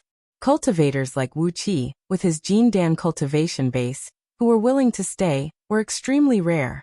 Faced with the frightening overall strength of heaven immortals, any casual strike from them could turn an area of 10,000 miles into a wasteland. The tactic of overwhelming numbers was useless against heaven immortals. Therefore, they could only rely on a small number of elites, relying on the Mo City personally crafted by MOD, to gather all the underground energy veins beneath Meng Mountains and fight the 6 heaven immortals. The emperors and ministers of the 6 countries were all extremely proud people. They absolutely could not tolerate bowing their heads and admitting defeat to the enemy just like that. Even if they lost, they had to do their best before lowering their heads that were held high in the air. When Ingzheng, whose bone marrow was nearly sucked dry by Su Meier and had his vitality greatly damaged, heard the news, he brought Daqin and rushed to the scene. Wei Liao, Sima Qiu, Fan Zhu, and many other famous ministers of Wu Qi had arrived. How could a mighty hero like Ingzheng miss such a grand occasion when all the dynasties joined hands to fight against heaven immortals? MOD had opened up all the defensive mechanisms of Mo City, and all the famous ministers and valiant generals from various dynasties who were experts in the Tao of item crafting, formation, talisman, and defensive mechanisms had joined the battle, using all their efforts to strengthen and stabilize Mo City. In just half a month, Mo City had gone through a tremendous transformation. Both the defense and offense of Mo City had been improved by a few times. During this period of time, 6 evil immortals had crossed the border like a swarm of locusts. After conquering G City, they immediately looted all the treasuries in the cities around G City, crazily looting all the resources found in the mines and energy veins. As heaven immortals, the divine abilities and magical powers they possess were far beyond the imagination of ordinary people. With just a casual wave of their hand, they could loot all the energy stones and metal ores found in a large energy vein. In the end, as the storage treasures carried by these 6 evil immortals were simply too full, and they had no more suitable storage treasures to store all the energy stones and energy ores, they had no choice but to stop the looting. In order to craft a storage ring, it required a special technique of crafting, and some special materials, as well as a long period of time to form a stable storage space. How could these 6 evil immortals, who were like mice who had fallen into a rice vat, have the time to craft a storage ring? After a round of unbridled looting and barely appeasing their greedy desire, the 6 evil immortals teleported all the way to Meng Mountains according to the confession they had obtained from some people of G City through torture. However, because they had spent 15 days looting the mines and other resources near G City, they had given Yan Dan and the others 15 days of precious time to prepare for the upcoming attack. When Han Xiao and the other evil immortals arrived at Meng Mountains, what appeared in front of them was a steel city, hovering on top of a pillar of earth flame, measuring over 10 miles in circumference. It was forged using various precious metals, its surface engraved with countless runes and restrictive spells, and was densely covered with countless formations and traps. Mo City. All the famous ministers and valiant generals of 6 dynasties had gathered in Mo City, assuming a stance of fighting to the death with these 6 evil immortals. Apart from Wu Qi, a man with unknown intentions, and Jiang Qingzi, who had self-ignited his blood essence and nascent soul, causing his cultivation base to nearly drop to Jin Dan realm, There was no cultivator below mid-stage nascent soul realm in Mo City. There were over 100 cultivators of nascent divinity realm, over 10,000 earth immortals of nascent soul realm, 36 giant undead warriors of Great Chu, and countless strange forces, such as wild ghosts and deities. This was the formation of the allied army that appeared before Han Xiao and the other evil immortals. Wuxia was standing at the edge of Mo City, leaning against a metal battlement, carefully keeping a certain distance from Xiangyu, Lu Buwei, Duke of Longyang, and the others. Later, when the war broke out, if Xiangyu found a chance to give him a stab, Wuxia would not be like Xiangyu, who could survive after having a large hole pierced through his chest, and would be able to jump up and down again in just 3 to 5 days. Jiang Qingzi was leaning against another battlement right next to Wuxia, looking at Wuxia with a faint smile on his face as he said, "It seems fellow Taoist Wuxia has enemies everywhere?" Wuxia sighed lightly, looking at Jiang Qingzi helplessly as he said, "To be honest, I have no idea why things have come to this, but..." While Wuxia was still chatting with Jiang Qingzi, an immortal pressure that blotted the sky and blotted the earth suddenly came pressing towards them from afar. Wuqi's words were interrupted abruptly, as he quickly raised his head and looked into the distant sky. He saw a large flaming cloud rolling and rolling towards them. Amidst a series of evil laughs, 6 great evil immortals were slowly approaching them on the cloud. On their way to Meng Mountains, they were traveling with the divine ability of teleportation. However, when they saw that they had arrived at their destination, in order to create a certain degree of mental pressure for the allied army in Mo City, Han Xiao and the other evil immortals had purposely hoisted the cloud and unleashed all their immortal pressure, intending to give the people of Mo City a show of strength. Wuxia gave the 6 evil immortals a deep look, then turned to look at the emperors and ministers of 6 dynasties, whose attention was completely attracted by them. Hastily, he pulled Jiang Qingzi's sleeve and brought him through a secret passage on the city wall, entering the inner part of Mo City. After taking a random stroll in Mo City, Wuxia brought Jiang Qingzi to a secluded and deserted storehouse, where the tools of Mo sect were stored. Staring at Jiang Qingzi, Wuxia said in a deep voice, "Brother Jiang Qingzi, White Cloud Immortal Sect is guarded by a Heaven Immortal Ancestral Master, so I believe you should have a clear understanding of the strength of a Heaven Immortal. What do you think? With just the restrictive spells in this city, and the people in it, can we withstand the attack from 6 Heaven Immortals?" Jiang Qingzi frowned and pondered for a while, then shook his head and said frankly, "The design of this city is quite exquisite. At least, even Spirit Flame Sect, who is the best in manufacturing all kinds of magical items and magical treasures in Liyuan Galaxy, could not build a city like this. According to my estimation, if 3 Heaven Immortals were to attack at the same time, this city could hold them off for half a year. With 4 Heaven Immortals joining hands, this city could hold them off for 3 months. If 6 Heaven Immortals were to attack at the same time, I'm afraid." After calculating with his fingers for a long while, Jiang Qingzi said word by word, 7 days, and at most 7 days, this city will definitely be breached. After a brief moment of silence, Wuxia turned to look at Jiang Qingzi and said, "Fellow Taoist, with your cultivation base of peak stage nascent soul realm in White Cloud Immortal Sect, you are in charge of the Spirit Gathering Palace. I presume you are a man with a high position and power in White Cloud Immortal Sect. What Wuxia wants to know is, how is your foundation in White Cloud Immortal Sect?" Jiang Qingzi nodded and said, "The founding ancestral master of White Cloud Immortal Sect, Patriarch Jiang Yin, is my lineal ancestor. My branch is the eldest branch of the bloodline left behind by my patriarch. Among all the nascent divinity cultivators in White Cloud Immortal Sect, my great-grandfather has the strongest cultivation base, and is about to face his Heaven Immortal tribulation. My father is now the chief supervisor of White Cloud Immortal Sect's outer sect, and Daozu's father is the chief supervisor of White Cloud Immortal Sect's inner sect." Wuqi's eyes lit up. Lowering his voice, he said hastily, "If that's the case, that's great. If Wuxia sells this planet to White Cloud Immortal Sect, as well as Tranquil Vimla Sect, which has an alliance with White Cloud Immortal Sect, you just need to guarantee that no one in White Cloud Immortal Sect can bully me and all the people around me before Wuxia becomes a Heaven Immortal." Jiang Qingzi's eyes shone with a threatening gleam as he cried out in a low voice, Fellow Taoist Wuxia, what you just said.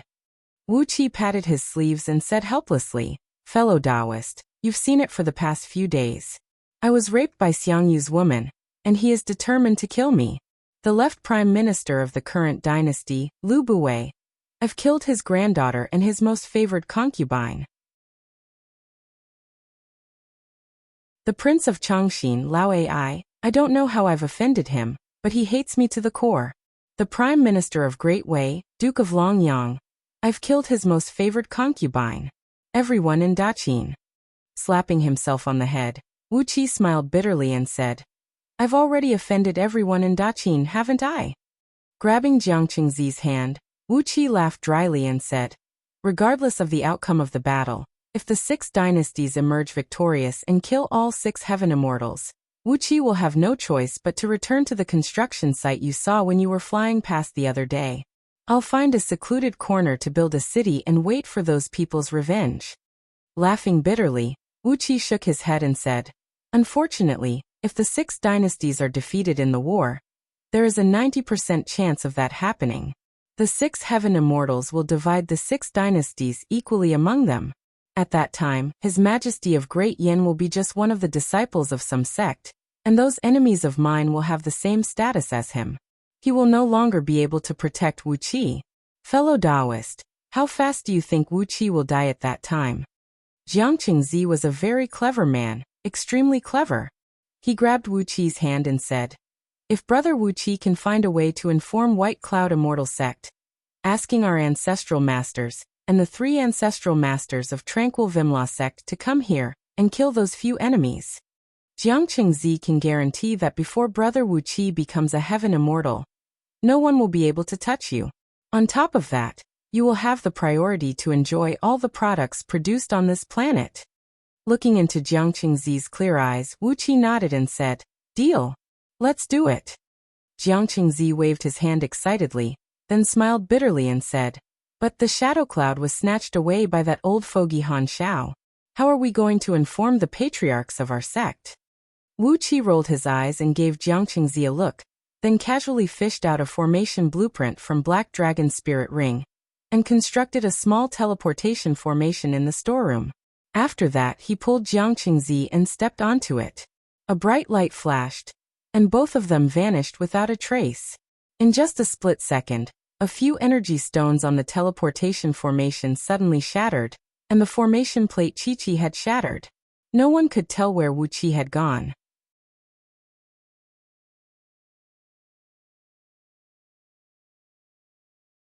Chapter 282.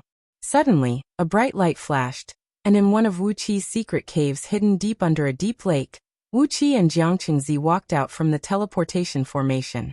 Jiang Qingzi stared blankly at the cave, which was not very big, and could only accommodate over 100 people for a meal, and was densely covered with all kinds of restrictive spells. He asked in astonishment, Brother Wuxia, why do you look like you can take out a teleportation formation disc casually, and there are teleportation formations everywhere for you to teleport to? Wuxia was speechless. Recalling the hard work he had to go through to arrange all these escape routes, he could not help but look up into the sky and breathe out a long sigh. He gave Jiang Qingzi a look, nodded and said, a cunning rabbit has 3 burrows. For someone with a weak cultivation base like me, who has offended many experts with formidable cultivation base, how could I survive until now if I did not prepare a few escape routes? Pointing at the ring on his finger, Wuxia said with a deep voice, to be honest, brother, I have stored over 1,000 formation discs for small teleportation formations in this ring. As long as I adjust the frequency of my energy and insert them into energy stones, I will have nearly 100 escape routes. Jiang Qingzi opened his mouth, laughed dryly and said, what a good habit. He looked at the Black Dragon spirit ring on Wuqi's finger, then at the storage bag hanging on his waist. His face suddenly blushed.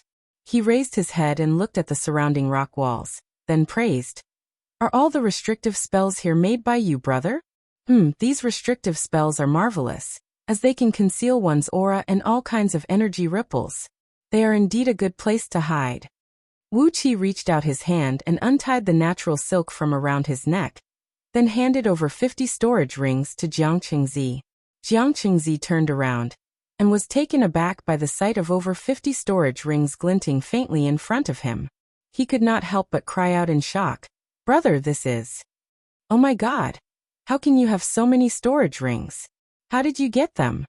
Clearing his throat, Wuxia laughed dryly and said, "These rings. Actually, the reason why some people hate me is closely related to these rings. They sent people to kill me, but they were always killed by me, so these rings became my spoils of war." Then Wuxia handed the rings over to Jiang Qingzi and said in a deep voice, "Fellow Taoist, I hope you can take good care of me after I join White Cloud Immortal Sect. Here are some storage rings for you to show your filial piety to the seniors in your sect. It's also a token of my sincerity." With more elders looking after him, Wuxia will have more opportunities. Jiang Qingzi shook his head and sighed. Then he took the string of storage rings. He smiled bitterly and said, stringing up the storage rings and giving them to someone, "This is really, I'm a dignified hall master, but I only have a high-grade storage brocade pouch. It's too extravagant." Wuxia chuckled. He took out magic formation plates one after another, and built a 90-meter in radius teleporting magic formation on the ground. The teleportation formation did not cover a large area, but Wuxia had socketed several dozens of 3 feet tall spatial breaching spirit gold pieces on top of it, and added nearly 1,000 upper-grade energy stones to it. Then he performed a few hand incantation gestures, and the teleportation formation began to glow brightly. In the blink of an eye, 3 layers of 3-dimensional runes were drawn above the formation. Then Wuxia took out a large number of energy stones and carefully socketed them on top of the 3-dimensional runes.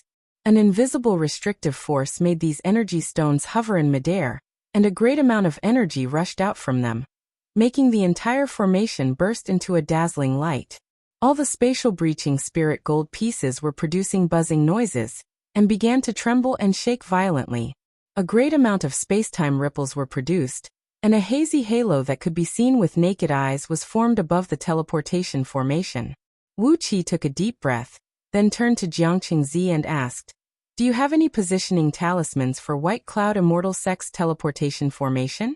Jiang Qingzi stared blankly at the formation constructed by Wuxia, then stared at those huge spatial breaching spirit gold pieces. He did not know how to speak a word. Upon hearing Wuqi's question, he took out a glinting talisman from his storage bag and gave it to Wuxia. Only then did he say with a hoarse voice, "Spatial breaching spirit gold. So many spatial breaching spirit gold pieces. Oh heavens, have you found a spatial breaching spirit gold or vein? Do you know that 30 years ago, such a huge piece of spatial breaching spirit gold was auctioned in the largest treasure-gathering pavilion in Liyuan Galaxy? It was sold for 130,000 upper-grade energy stones. 130,000. When Wuxia took over the golden talisman, his hand began to tremble. 130,000 upper-grade energy stones? Just for a piece of spatial breaching spirit gold?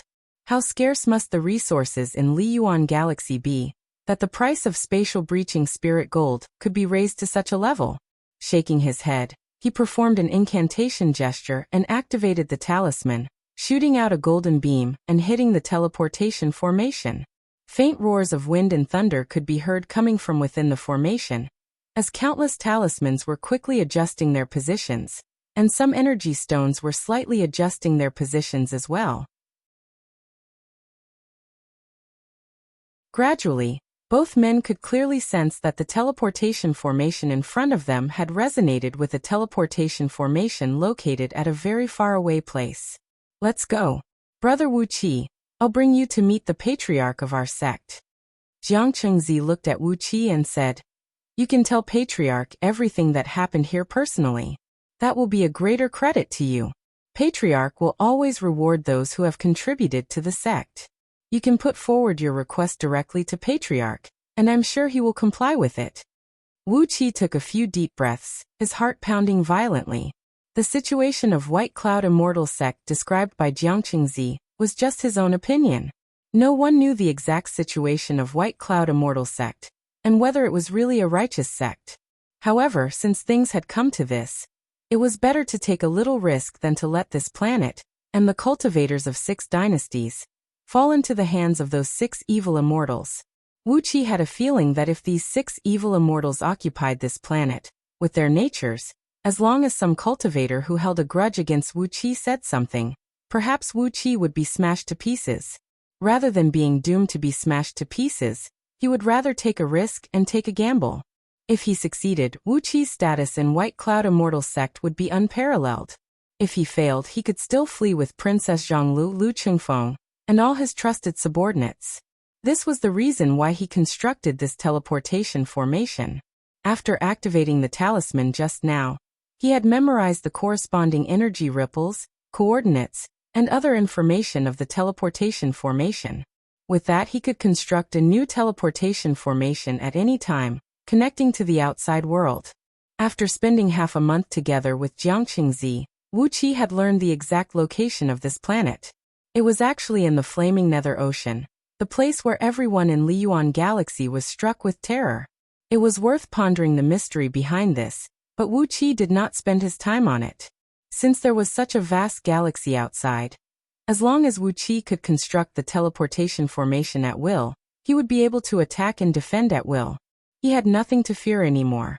When the energy ripples from the teleportation formation were stabilized, Wuxia and Jiangqingzi walked into the formation hand in hand. Jiangqingzi took out a spirit talisman and activated it, unleashing a screen of light to protect both of them.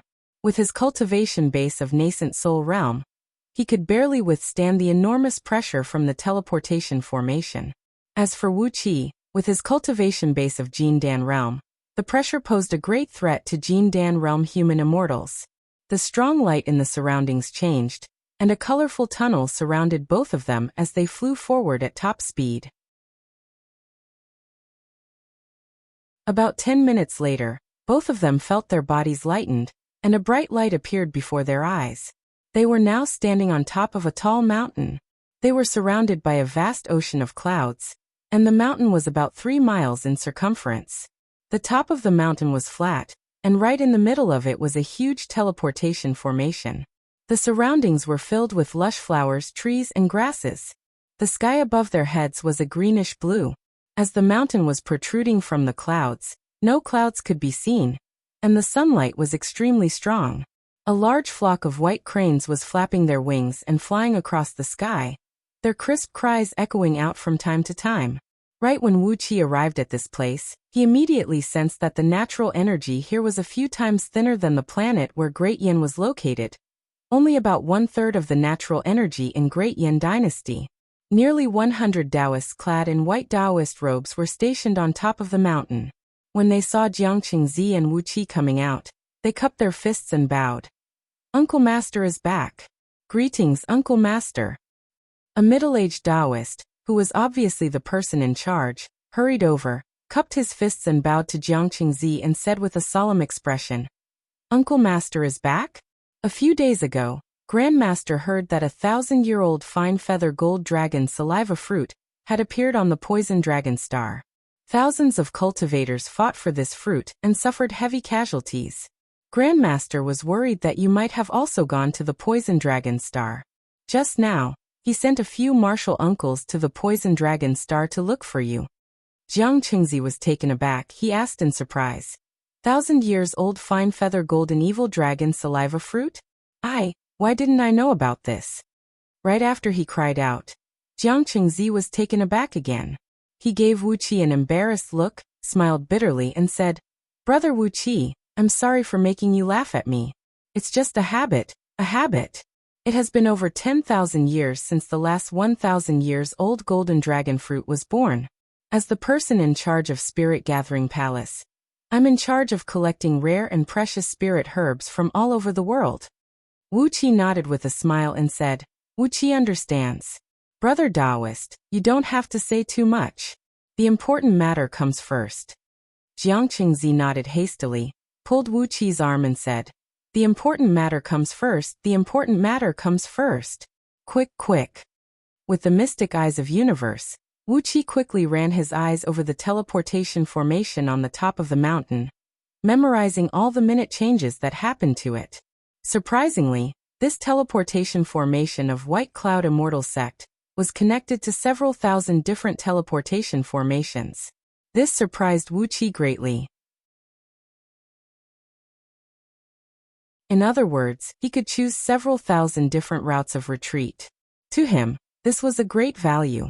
Keeping everything in mind, Wuxia followed Jiang Qingzi into a beam of light, flying quickly towards another mountain that towered nearly 100 miles above the ocean of clouds. On the peak of the mountain, outside the door of an exquisitely crafted wooden palace, Wuxia saw an old Taoist, clad in a white Taoist robe.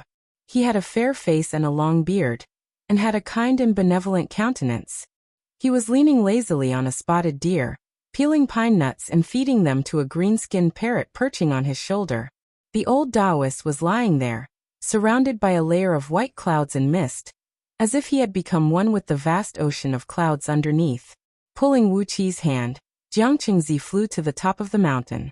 When he saw the old Taoist, he hurriedly walked up to him with a smile on his face, then bowed deeply and said, "Little grandson Jiang Qingzi offers greeting, Patriarch. May Patriarch enjoy the immortal fortune forever, and live a long life. This time, little grandson has an extremely urgent matter that I need your help with." The founder of White Cloud Immortal Sect, Patriarch Jiang Yin, gave Wuxia a surprised look, then turned to look at Jiang Qingzi with a smile and said, "What is it that needs my help?" Wuxia did not want Jiang Qingzi to waste his breath. He strode forward, took out 360 grand white spatial breaching pearls of innate energies, and placed them in front of Patriarch Jiang Yun, forming the shape of a pyramid. Patriarch Jiang Yun was struck dumb with astonishment. He sprung to his feet and cried out in shock, "Innate gold element treasures? Aye. It seems they are not fully formed yet, but they are still rare treasures. Where did you get them? Aye, little friend, who are you?" Patriarch Jiang Yun glanced at all 360 pearls. His eyes narrowed slightly, and then, without any longing, he moved his gaze away and looked at Wuxia. Wuxia felt relieved immediately. This Patriarch Jiang Yun was not a greedy man, nor did he have a wicked heart. This man was trustworthy, and he could befriend him. He breathed out a sigh of relief, then retracted the silver lotus and divine flame of order that were ready to burst out from between his brows back into his spiritual ocean. You're tuning in to the Li Mei's Wuxia Whispers YouTube channel. We're so grateful for your support, and don't forget to subscribe to join us on this incredible journey through captivating stories. Your generosity through donations truly makes a world of difference, as it's the primary source of revenue that allows me to expand and enhance this channel for you. Thank you from the bottom of my heart for being a part of this adventure.